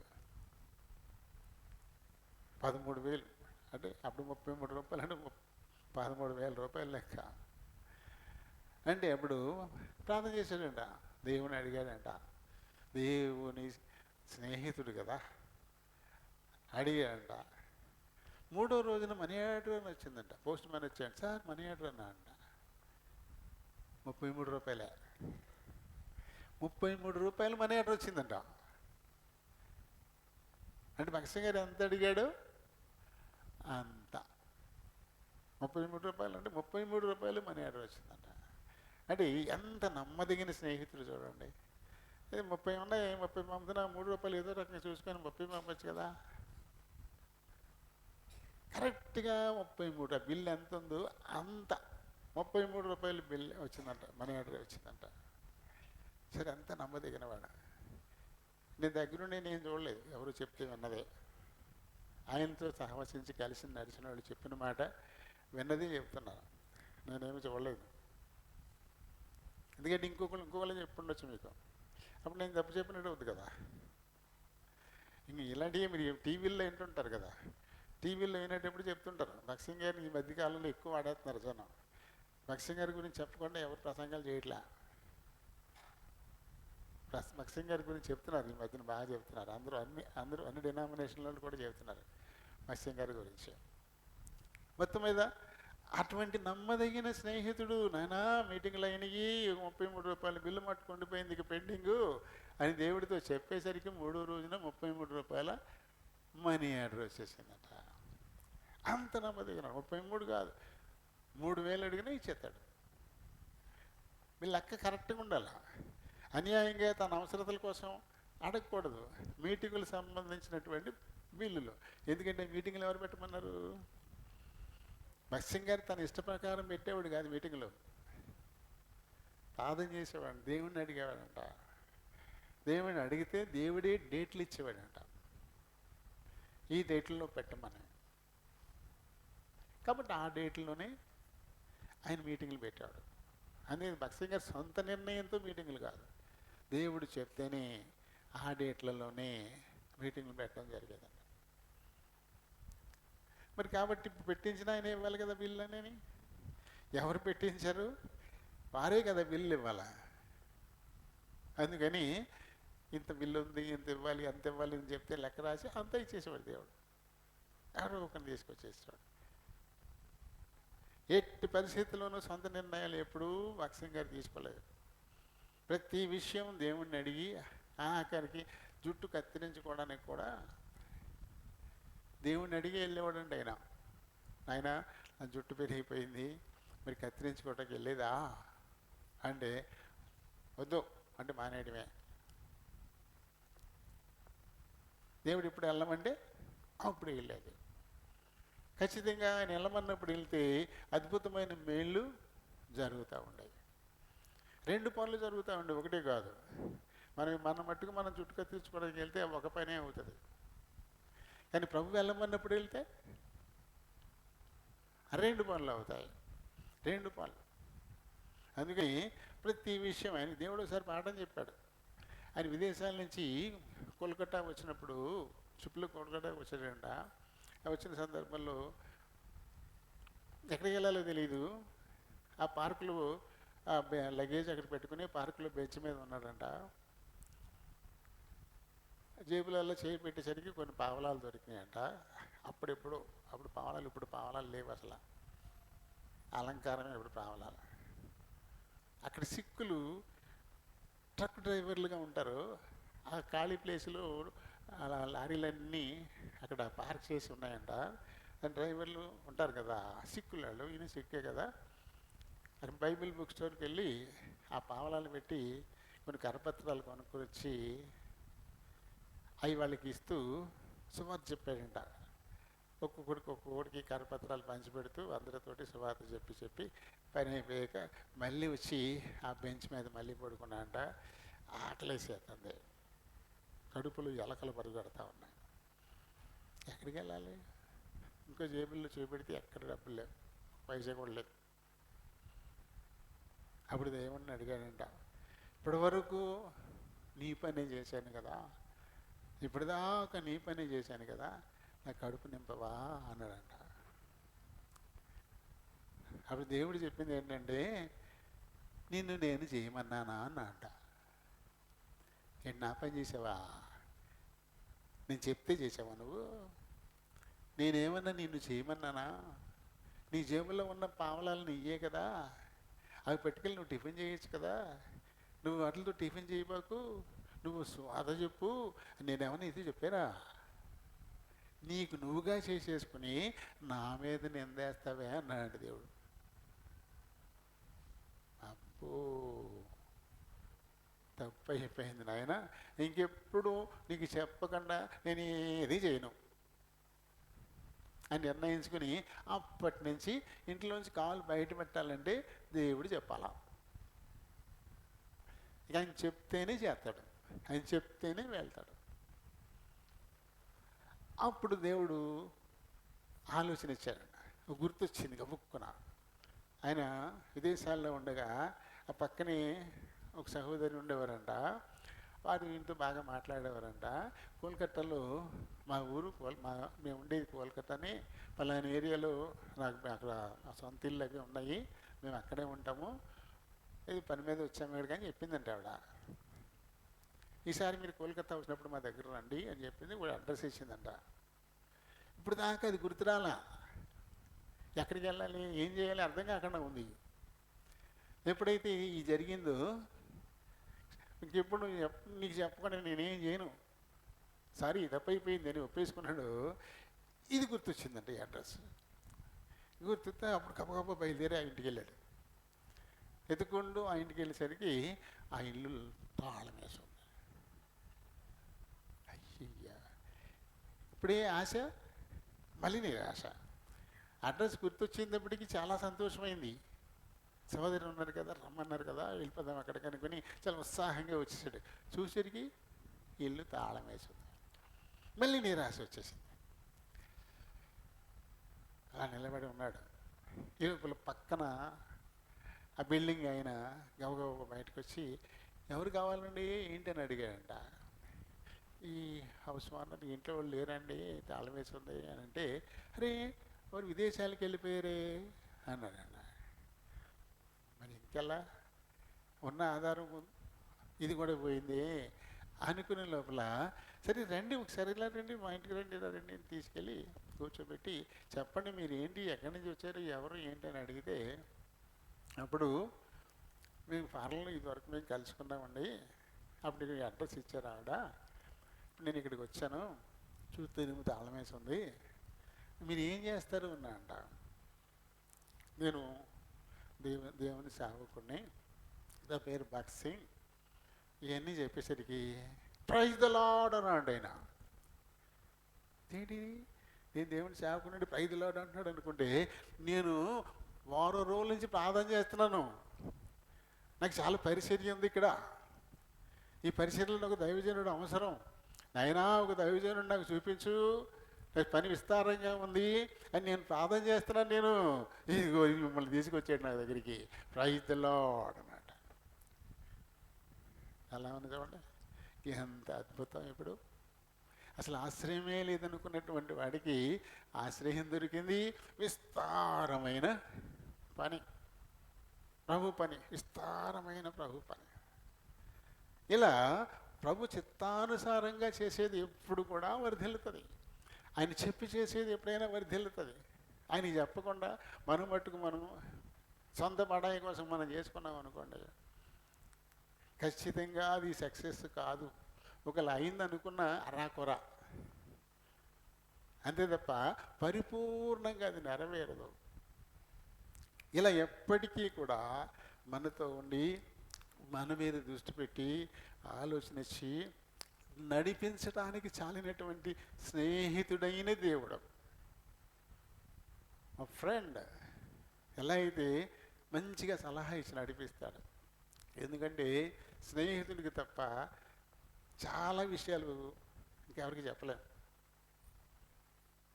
తల్లిదండ్రులకి చెప్పలేనివి ఉంటాయి, భర్త భార్యకు చెప్పలేనివి ఉంటాయి, కానీ ఫ్రెండ్ దగ్గర మటుకు చెప్తాడు. ఇంత ఇబ్బంది వచ్చిందిరా, ఇంత కష్టం వచ్చిందిరా అని చెప్తాడు. భార్య కూడా చెప్పలేని విషయాలు కూడా ఫ్రెండ్ దగ్గర చెప్తాడు కదా. కాబట్టి అలాంటి ఒక ఫ్రెండ్ మన ప్రభు, మనతో స్నేహం చేయడానికి ఆయన ఎప్పుడు సిద్ధంగా ఉన్నాడు. నువ్వేది చెప్పు ఆయన ఓపికగా విని నీ మీద దృష్టి పెట్టి నీకు ఆలోచన ఇచ్చి నడిపించేటువంటి ఒక సహకారి. ఇందులో ఏ మార్పు లేదు. సహవసించటంలో ఏ మాత్రం కూడా మార్పు లేని వాడను నేను అని ఆయనే మనకిస్తున్నటువంటి మాట కదా. మరి ఇంత గొప్ప దేవుడు, ఆయన ఆరాధించడానికి అంతకంటే ఎక్కువ కారణాలు కావాలి మనకి. ఆయన ఆరాధించడానికి మాట ఇచ్చి నెరవేర్చేటువంటి దేవుడు, చేయి పట్టి విడిచిపెట్టకుండా నడిపించేటువంటి దేవుడు, మన మీద దృష్టి పెట్టి ఆలోచన ఇచ్చి ఆదరించేటువంటి దేవుడు. ఆయన సృష్టికర్త అయినప్పటికీ, ఆయన చేతి నిర్మాణం మనమైనప్పటికీ మనతో ఒకేలా స్నేహం చేయడానికి ఇష్టపడుతున్నటువంటి దేవుడు. ఇదిగో తలుపునొద్ద నిలబడి నేను తట్టుతూ ఉన్నాను, నువ్వు తెరువు, నేను వస్తాను, మనం సహవాసం కలిగి ఉందాం, నాతో నువ్వు నీతో నేను కలిసి భోజనం చేస్తామని చెప్పి ప్రకటన 3:20లో ఆయన ఇస్తున్నటువంటి పిలుపు. ఇలాంటి గొప్ప స్నేహితుడిని కదా, ట్రూ ఫ్రెండ్. అటువంటి ఆయన మరి ఇప్పుడే మన హృదయాల్లోనికి ఆహ్వానిద్దాం. ప్రతి విషయం ఆయన దగ్గర చెప్పుకొని ఆయన సలహా మేరకు నడుచుకుందాం, ఖచ్చితంగా వర్ధిల్లుతాం. మరి ముఖ్యంగా ఆత్మీయ ఆశీర్వాదాలు పొందడానికి ప్రభుతోడి స్నేహం, అది మనకెంతో చాలా ఉత్తమం, అది అవసరం కూడా. దేవుడి మాటల్ని దీవించునుగాక. ఆరాధన చేద్దాం. ప్రేమ కలిగిన మా ప్రియ పరలోకపు తండ్రి, కృప కలిగిన మా దేవ, వందనాలు, స్తోత్రాలు. మీ ఉచితమైన కృపను బట్టి ఇంతవరకు మా మధ్య నుండి మాకు నేర్పించిన ఆత్మీయ సత్యాలను బట్టి హృదయమారా మీకే కృతజ్ఞతాస్తుతులు చెల్లిస్తున్నాను. అదిగో తండ్రి, మరి మీరే మీ స్వహస్తాలతో మాకు రూపునిచ్చారు, మీ ఆత్మను కూడా మాలో ఉంచారు. మేమేమై ఉన్నామో ఎరిగిన దేవుడు మీరు. మేము నేల మంటి, ఆయన మంటిని మనిషిగా రూపొందించి మీ ఆత్మను ఉంచి తనతో స్నేహం చేసినటువంటి దేవుడు మీరు. ఆయన మనిషి మీ మీద తిరుగుబాటు చేసినప్పటికీ, మీ ఆజ్ఞకు అవిధేయుడై నడుచుకున్నప్పటికీ కూడా మీరు విడిచిపెట్టినటువంటి దేవుడు మీరు. ఆ తదుపరి అబ్రహాముతో స్నేహం చేసిన వారు ఉన్నారు, అలా తదుపరి కుమారుడిగా ఈ లోకానికి వచ్చిన తర్వాత కూడా ఆయన మరి క్రీస్తు ప్రభు తన శిష్యులను స్నేహితులనే పిలిచాడు. అలాగే ఇప్పటికీ కూడా మమ్మల్ని స్నేహితులుగా ప్రేమించి ఆదరించడానికి ఆదుకోవడానికి మీరు చాలినటువంటి దేవుడు. కాబట్టి నాయన మిమ్మల్ని ఆరాధించడానికి నాకు ఎంతకంటే ఎక్కువ కారణాలు అక్కర్లేదు. యువతని మరి మా ప్రియులు ఆరాధించబోతున్నారు. మీరు ఆత్మ కనుక ఆత్మతో సత్యముతో ఆరాధించలామని సహాయం చేయమని ప్రభువును మా రక్షకుడునైన యేసునామములో ఈ మనవులు సమర్పిస్తూ ఉన్నాను మా పరమ తండ్రి. ఆమేన్. సామెతలు 30వ అధ్యాయము 7-8 వచనాలను మనం కలిసి చదువుకుందాం. దేవా, నేను నీతో 2 మనవులు చేసుకొనుచున్నాను. నేను చనిపోకముందు వాటిని నాకు అనుగ్రహింపుము. వ్యర్థమైన వాటిని అబద్ధములను నాకు దూరముగా నుంచుము. పేదరికమునైనను ఐశ్వర్యమునైనను నాకు దయచేయకము. తగినంత ఆహారము నాకు అనుగ్రహింపుము. దేవుని పరిశుద్ధ వాక్యానికుల్లో దీవించును గాక. ఆమేన్. ప్రభు సహాయం కొరకు చిన్న ప్రార్థన చెప్పుకుందాం. ప్రేమ కలిగిన మా ప్రియ పరలోకపు తండ్రి, కృప కలిగిన మా దేవ, వందనాలు స్తోత్రాలు నాయనా. మరొకసారి మీ కృపాసనకు వస్తున్నాము. మా వినికిడిలోనికి తేబడిన లేఖన భాగాన్ని దీవించండి. ఈ లేఖనాన్ని బట్టి దేనుండి బలహీన ప్రభా నేను మాట్లాడడానికే నిలబడబోతుండగా నన్ను ఖాళీ చేయండి. మీ చిత్తానుసారమైన మాటలు నా నోటి నుంచి మీరే మాట్లాడుకుని మహిమ ఘనత ప్రభావాన్ని పొందమని అడుగుతున్నాను. చేర్చబడిన మా పిల్లలందరిని బట్టి వందనాలు స్తోత్రాలు. ఈ కొద్ది సమయం తమ హృదయాలు చెవుల్ని పరలోకపు గవిన వైపు కేంద్రీకరించేలాగున సహాయం చేయమని ప్రభువును మా రక్షకుడునైన యేసునామములో ఈ మనవులు సమర్పిస్తూ ఉన్నాను మా పరమ తండ్రి. Amen. Praise the lord, praise the lord. అత్యంత శ్రేష్టమైన సమయానికి ఇప్పుడు మనం వస్తున్నాము. ప్రభు దేహానికి సాదృశ్యమైన రొట్టె, ఆయన రక్తానికి సాదృశ్యమైన రసం మన మధ్యన ఉన్నాయి. ఆదిమ సంఘంలో ప్రతి దినము ఇంటింటా కూడుకుంటూ ఇంటింటా రొట్టె విరుస్తూ వచ్చారు. ఆ తదుపరి కాలంలో ప్రభు పునరుత్థాన దినం, ప్రతి పునరుత్థాన దినాన్ని కూడా రొట్టె విరవడం పద్ధతిగా వచ్చింది. ప్రభు చెప్పినట్టుగా నా దేహం నిజమైన ఆహారము, నా రక్తం నిజమైన పానీయం అని చెప్పాడు ఆయన. కాబట్టి నిజమైన ఆహారం తీసుకుంటేనే అది వారి దేహానికి బలాన్ని ఇస్తుంది. అబద్ధమైన ఆహారం అది ఏమాత్రం కూడా పని చేయదు. అదే రీతిని రక్షింపబడేటువంటి వారు సంపాదించుకున్న రక్షణను కడవరకు కాపాడుకోవాలంటే అందుకు వారిని నిత్యము జీవింపచేయడానికి ఇది నా దేహము, ఇది నా రక్తము అని ప్రభు ఇచ్చారు. ప్రతి పునరుత్థాన దినం అందులో పాలు పొందడం ద్వారా ఆత్మీయంగా మనం స్థిరులై ఉంటాం. లేని పక్షంలో లోకంలో కలిసిపోయేటువంటి అవకాశం ఉంది. ప్రభు బలలో పాలు పొందితే తప్పనిసరి చెడు చేయాల్సి వచ్చినప్పుడు సహితం నువ్వు ప్రభు బలలో పాలు పొందుతావు సమీ, ఈ పొరపాటు నువ్వు చేయకూడదు అని అది అడ్డుకుంటుంది. అంటే మన చుట్టూ ఒక రక్షణ వలయాన్ని ఒక నిర్మిస్తుంది. ఇలా వారం వారం ఆయన దేహానికి సాదృశ్యమైన రొట్టెలోను, ఆయన రక్తానికి సాదృశ్యమైన రసంలోను పాలు పంపులు పొందడం అనేది మనకి అంతగా ఉపయోగపడేది.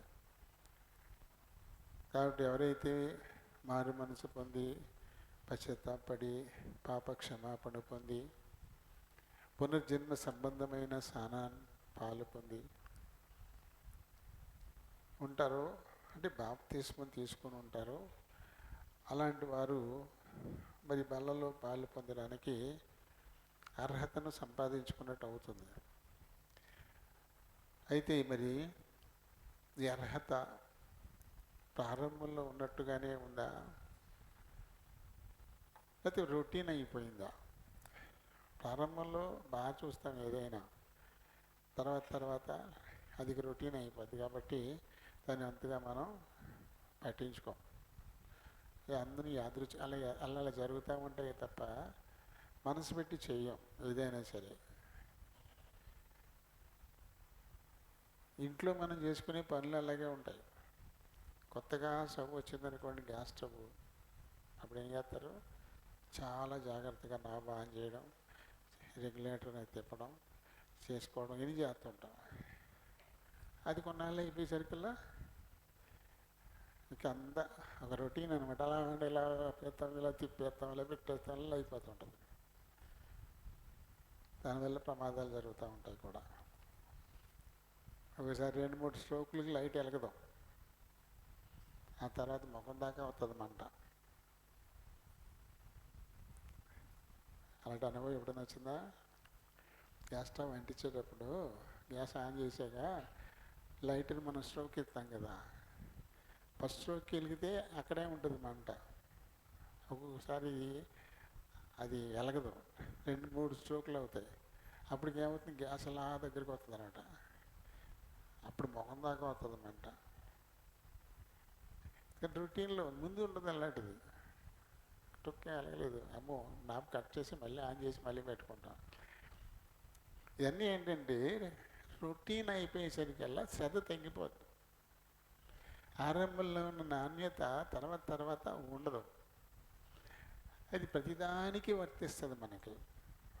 అలాగే బలలో పాలు పొందడానికి కూడా, నేను ప్రభు బలలో పాలు పొందుతున్నాననే భయం ఆరంభ దినాల్లో ఉంటుంది కాబట్టి చాలా జాగ్రత్తగా ఉంటాం. నేను ఈ తప్పు చేయకూడదు, నీ తప్పు మాట్లాడకూడదు, ఇలాంటి చోటుకు నేను వెళ్ళకూడదు, ఇలాంటి పని నేను చేయకూడదు, ఎందుకంటే నేను ప్రత్యేకింపబడ్డాను. ఇప్పుడు నేను ప్రభు సొత్తు, నా సొత్తు కాదు, నేను నా సొంత ఆలోచన చెప్పు నేను ఏం చేయకూడదు, ఇలాంటివన్నీ ఉంటాయి.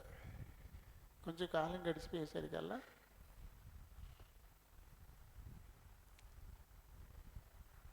ఈ రోజున యూట్యూబ్లో ఒకటి చూశాను, మీ గ్రూప్లో కూడా పెట్టాను, చూసుకున్నారో లేదో, ఈ గ్రూపులో కూడా పెట్టాను. మన దేశంలో అత్యంత ధనవంతులైన మాస్టర్స్ అని 10 నుంచి వెనక్కి వచ్చారు, 10 నుంచి 1కి వచ్చారన్నమాట. మొదటి 10 మందిని అందులో పెట్టారు. వాళ్ళ ఆస్తులు ఎంత, ఎవరెళ్ళు పాస్టర్లు, వాళ్ళ ఆస్తులు ఎంత అని చెప్పి 10లో పెట్టుకొచ్చారు. వాళ్ళు ప్రారంభ సేవ చాలా బాగా చేశారు, యథార్థంగా చేశారు. తర్వాత ఏమైపోయింది, అది రొటీన్ అయిపోయింది. రొటీన్ అయిపోయి భక్తి కాస్త డబ్బు సంపాదన మీదకి వెళ్ళిపోయింది. మన దేశంలో మొట్టమొదటి స్థానంలో పాల్ దినకరన్ గారు ఉన్నారు. 5,000 కోట్లు అంటే ఆయన ఆస్తి. మాస్టర్ గారు ఆయన ఆస్తి 5,000 కోట్లు అంట. ధనవాపేక్ష సమస్తమైన కీడులకు మూలం ఆయన బోధించట్లేదు. ఆయన భూమి మీద ధనం సంపాదించుకోవద్దు, దొంగలు దోచుకుపోతారు, సిమెంట్లు కొట్టేస్తాయి బోధించట్లేదు ఆయన. మరి ఎలా పెరిగిపోతుంది? పంచట్లేదు ఎవరికి, నమ్మకర్లో ఉన్న వాళ్ళకి ఎవరికి పంచట్లేదు, దేవుడు ఇస్తున్నాడు. అది మరి బ్రిటిష్ వాళ్ళు ఏం చేశారు, తెల్లవాళ్ళు వచ్చి వాళ్ళకున్న సంపదన తీసుకొచ్చి ఇక్కడ ఒక గ్రామాన్ని దత్తత తీసుకుని ఆ గ్రామంలో బళ్ళు కట్టించి, హాస్పిటల్ కట్టించి, రోడ్లు వేసి, చెరువులు ఇచ్చి, వాళ్ళందరికీ చదువులు చెప్పించి, పిల్లలకి హాస్టల్ పెట్టి అలా ఖర్చు పెట్టారు డబ్బులన్నీ. అలా ఆయన కూడా ఖర్చు పెడుతుండే ఎన్ని ఊళ్ళు బాగా పడిపోతాయి.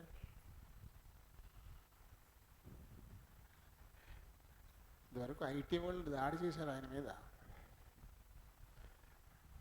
డబ్బు కదా నొక్కేస్తుంది. ఐటీ వాళ్ళు దాడి చేశారు. ఒక చాలా శ్రేష్టమైన ఏరియాలో ఓ 95 ఎకరాలు ఎంతో పొలం ఉందంట. చాలా శ్రేష్టమైన ఏరియాలో. బెదస్తా యూనివర్సిటీ ఉంది ఏకంగా అలాగే. జనాల దగ్గర పోగు చేసి కట్టారు. అందరి దగ్గర పోగు చేసి కట్టారు. కానీ పేదవాళ్ళకి సీట్లు ఇవ్వరు అక్కడ. అందరూ మినిస్టర్ల పిల్లలు, ఎమ్మెల్యేలు, ఎంపీల పిల్లలే చదువుకుంటారు అక్కడ. అది కట్టిందేమో పేద ప్రజల డబ్బుల్లో కట్టాడు. పెద్ద వాడుందంట, ఆయనకి షిప్ ఉందంట, ఆయనకి షిప్ విమానం ఉందంట, అధునాతనమైన బస్సులు 50 ఉన్నాయంట ఏకంగా. చూడండి, హైదరాబాద్ వెళ్తున్నా చూడండి, మంచిగా ఏసీ బస్సులు పడకలతోటి చాలా అన్ని సదుపాయాలు, అలాంటి బస్సులు ఉన్నాయండి 50. మరి ఎలా సర్దిమనిగిపోయిందో, ట్యాక్సీలు సర్దిమనిగేశారు. మొత్తం అది 5,000 కోట్ల దాని ఆస్తి.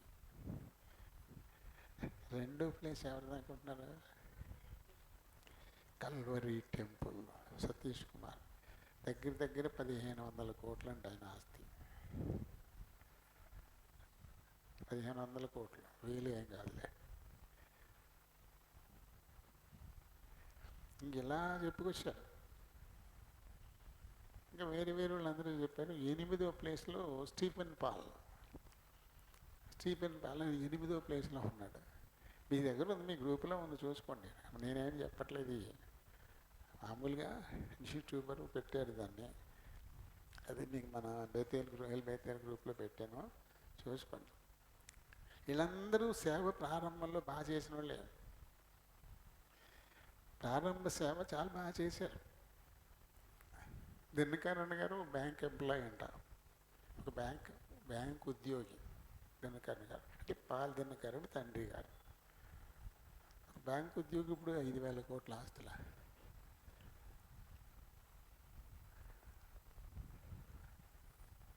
క్వాలిటీ తగ్గిపోతుంది, రొటీన్ అయిపోతుంది. కాలం గడిచే కొద్దీ భక్తి క్వాలిటీ తగ్గిపోతుంది. అది తగ్గిపోకుండా నిలకడగా ఉంచుకోవడం కోసమే వారం వారం సరిచూసుకుని వారం వారం ప్రభు బలలో పాల్పొందాల.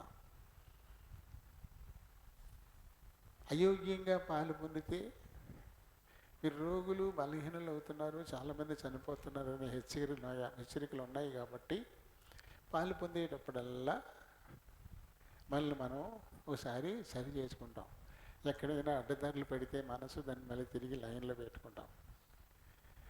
అడ్డమైన కోరికలు వస్తే వాటన్నిటినీ తుంచేసుకుంటూ ఉంటాం. దాని కొరకే ప్రభు ఈ బల్ల ప్రతి వారం పెట్టుకునేది మనం.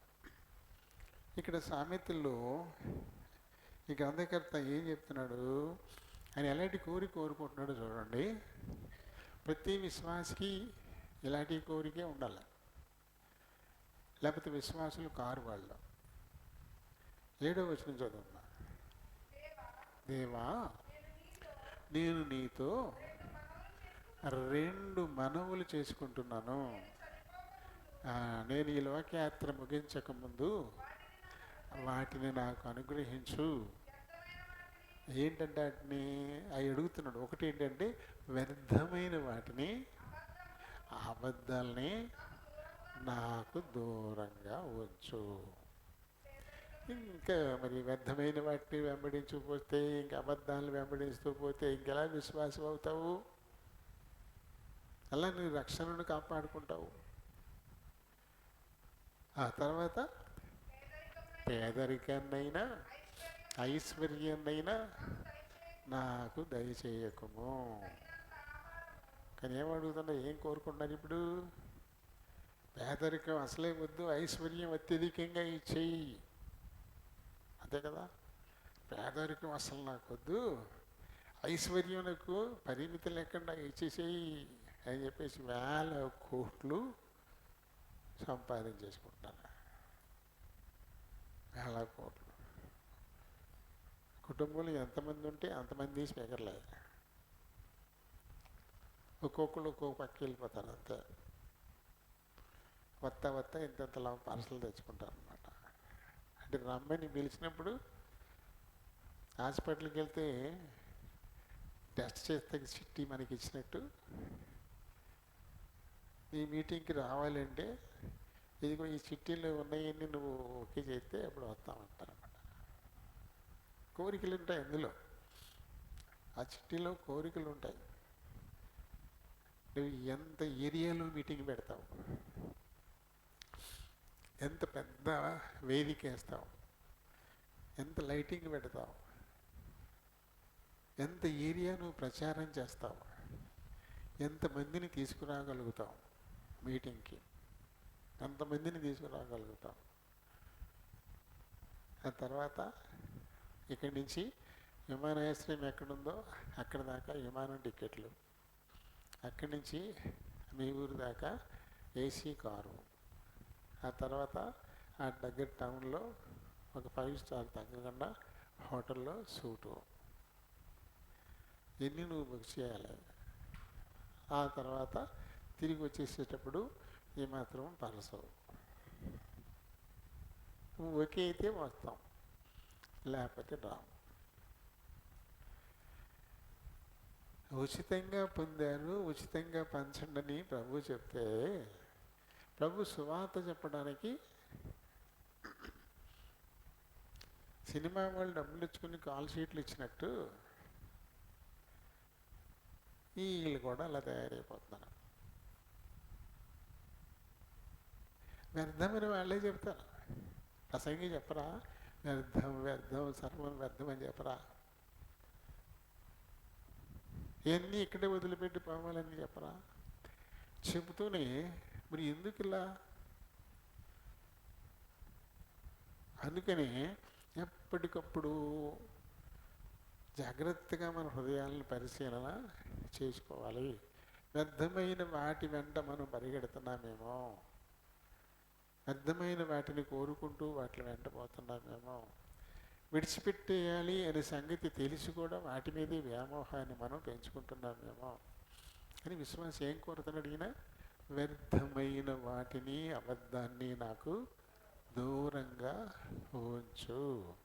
ఇది రెండే ముఖ్యం. అబద్ధం చాలా గట్టిగా రాజ్యమే వెళ్తుంది. మనకు ఒక జన్మ హక్కుగా కూడా వచ్చేసింది. 1000 అబద్ధాలు అడిగిన ఒక పెళ్లి చేయాలా అంతే. అబద్ధాల కాపురం నిలబడుతుందా? ఓ పని అయిపోయింది అంతే. తర్వాత ఏమవుతుందో అబద్ధాలాడి పెళ్లి చేస్తే నిలబడుతుంది. మనకి వారసత్వం అయిపోయింది ఇది. నోరు తెరిస్తే అబద్ధం, అబద్ధం లేకుండా మనం లేం. కానీ ఏమన్నాడు ఈయన? వ్యర్థమైన వాటిని, అబద్ధాన్ని నాకు నువ్వు దూరం చేయంటాడు. వీటికి దూరంగా లేకపోతే నువ్వు ప్రభు బల్లలో పాలు పొందడానికి అర్హుడివి, అర్హురాలివి కావు. ఏది వ్యర్థమని బైబిల్ చెప్తుందో దానికి నువ్వు దూరంగా ఉండి తీరాలి. ఈ లోకం దాని ఆశ గతించిపోతుంది అంటే వ్యర్థమనే కదా. కానీ ఈ లోకాన్ని, ఈ లోకాశల్ని ప్రేమించి, అంటే శరీరాశలు, నేత్రాశలు, జీవ కుటుంబం, వీటి వెంట పరిగెడుతూ కూడా ప్రభు బలలో పాలు పంపులు పొందితే అది నీకు ఏమాత్రం మేలు చేయదు అని చెప్పేసి. వ్యర్థమైనటువంటి ఆలోచన, ప్రభు యొక్క ఆలోచనే స్థిరము, అది మాత్రమే నిలకడైంది సంగతి మనకి తెలిసి కూడా ప్రభువును కాదని సొంత ఆలోచనలు మనం చేస్తూనే ఉంటాం కదా. ప్రభు వల్ల అందులో పాలు పొందాలంటే ప్రభు యొక్క పరిశుద్ధ పర్వతం అవకాశం ఉన్నవాళ్ళు, ఆయన యొక్క గుడారంలో నివసించే అవకాశం ఉన్నవాళ్ళు 24 కీర్తనలో 3-4 వచనాల్లో చదివితే మనం, యెహోవా పర్వతమునకు ఎక్కదగిన వాడెవడు, ఆయన పరిశుద్ధ స్థలములో నిలువదగిన వాడెవడు. ఎవడు ఆయన పర్వతం ఎక్కదగిన వాడెవడు? ఆయన పరిశుద్ధ స్థలంలో నిలువదగిన వాడెవడు? ఎలాంటి వాడు? ఆయనతో ఉంటాడు. ఆయనతో ఉండేవాడే కదా, ఆయనతో భోజనం చేయడానికి అర్హులు. ఎలాంటి వాడంట? వ్యర్థమైన దాని యందు, అందుకే ఈ సామెతలకు అందకర్త వ్యర్థమైనది నాకు దూరంగా ఉంచన్నాడు. వ్యర్థమైన దాని యందు మనస్సు పెట్టక కపటముగా ప్రమాణము చేయకయు నిర్దోషమైన చేతులను శుద్ధమైన హృదయమును కలిగి ఉండువాడే నీ పరిశుద్ధ పర్వతాన్ని ఎక్కగలిగిన వాడు, నీతో కలిసి భోజనం చేసే సహవాసం చేసేటువంటి వాడు. అందుకని వ్యర్థమైన వాటిని నాకు దూరంగా ఉంచు అంటాడు. అంటే బల్లలో ఎవరు పాలు పొందడానికి ఇష్టపడతారో వారు ఖచ్చితంగా పాటించాల్సింది. ఏది వ్యర్థమని బైబిల్ చెప్తుందో అటువంటి వాటికి దూరంగా ఉండాలి. అలాగే ఆలోచన, వ్యర్థమైనటువంటి ఆలోచన. 33వ కీర్తన 11వ వచనం, యెహోవా ఆలోచన సదాకాలము నిలుచును, ఆయన సంకల్పాలు తరతరాలకి ఉంటాయి. సరిపదులు ఇక్కడ యెహోవా ఆలోచన మాత్రమే తరతరాలు నిలుస్తుంది. ఎందుకు? విరుద్ధంగా చేసే ఆలోచన వ్యర్థమనే కదా. నీ ఆలోచన వ్యర్థం, నీకు నువ్వుగా చేసుకునే ఆలోచన వ్యర్థం. మళ్ళీ ఇందాక చెప్పుకోవచ్చు, భక్సింగ్ గారు ఆ పావలాలు పట్టుకెళ్ళి కరపత్రాలు తీసుకొచ్చి వాటితో సువార్త చేద్దామని చేశాడు. అయితే దానికి దేవుని అనుమతి లేదు కాబట్టి ఆయన చేసిన ఆ సువార్త ప్రకటన కూడా పనిచేయదు. మార్పు చెందే వాళ్ళు ఎవరు ఉండరు, వృధాగా ప్రయాసపడ్డాడు అంతే ఆయన. అందుకని నిన్నేమైనా చేయమన్నాను నేను అన్నాడు ఆయన. నిన్నేమైనా చేయమన్నా నేను? ఆయనే కనుక కొన్ని కనపత్రాలు పెట్టుకెళ్ళి ఆ లారీ డ్రైవర్లు సువార్త చెప్పని ప్రభు చెప్పాడు అనుకోండి, ఖచ్చితంగా మారిపోతారు. ఇక్కడ ఆయన చెప్పలా, దీనికి ఈయనే సొంత ఆలోచన చేసుకున్నాడు. కాబట్టి నరుని ఆలోచన వ్యర్థమైపోతుంది. దేవుని ఆలోచన మాత్రమే ఖచ్చితంగా సదాకాలము నిలుస్తుంది. కాబట్టి దేవుని చిత్తానికి విరుద్ధంగా నువ్వు చేసేటువంటి ఆలోచన అది వ్యర్థం.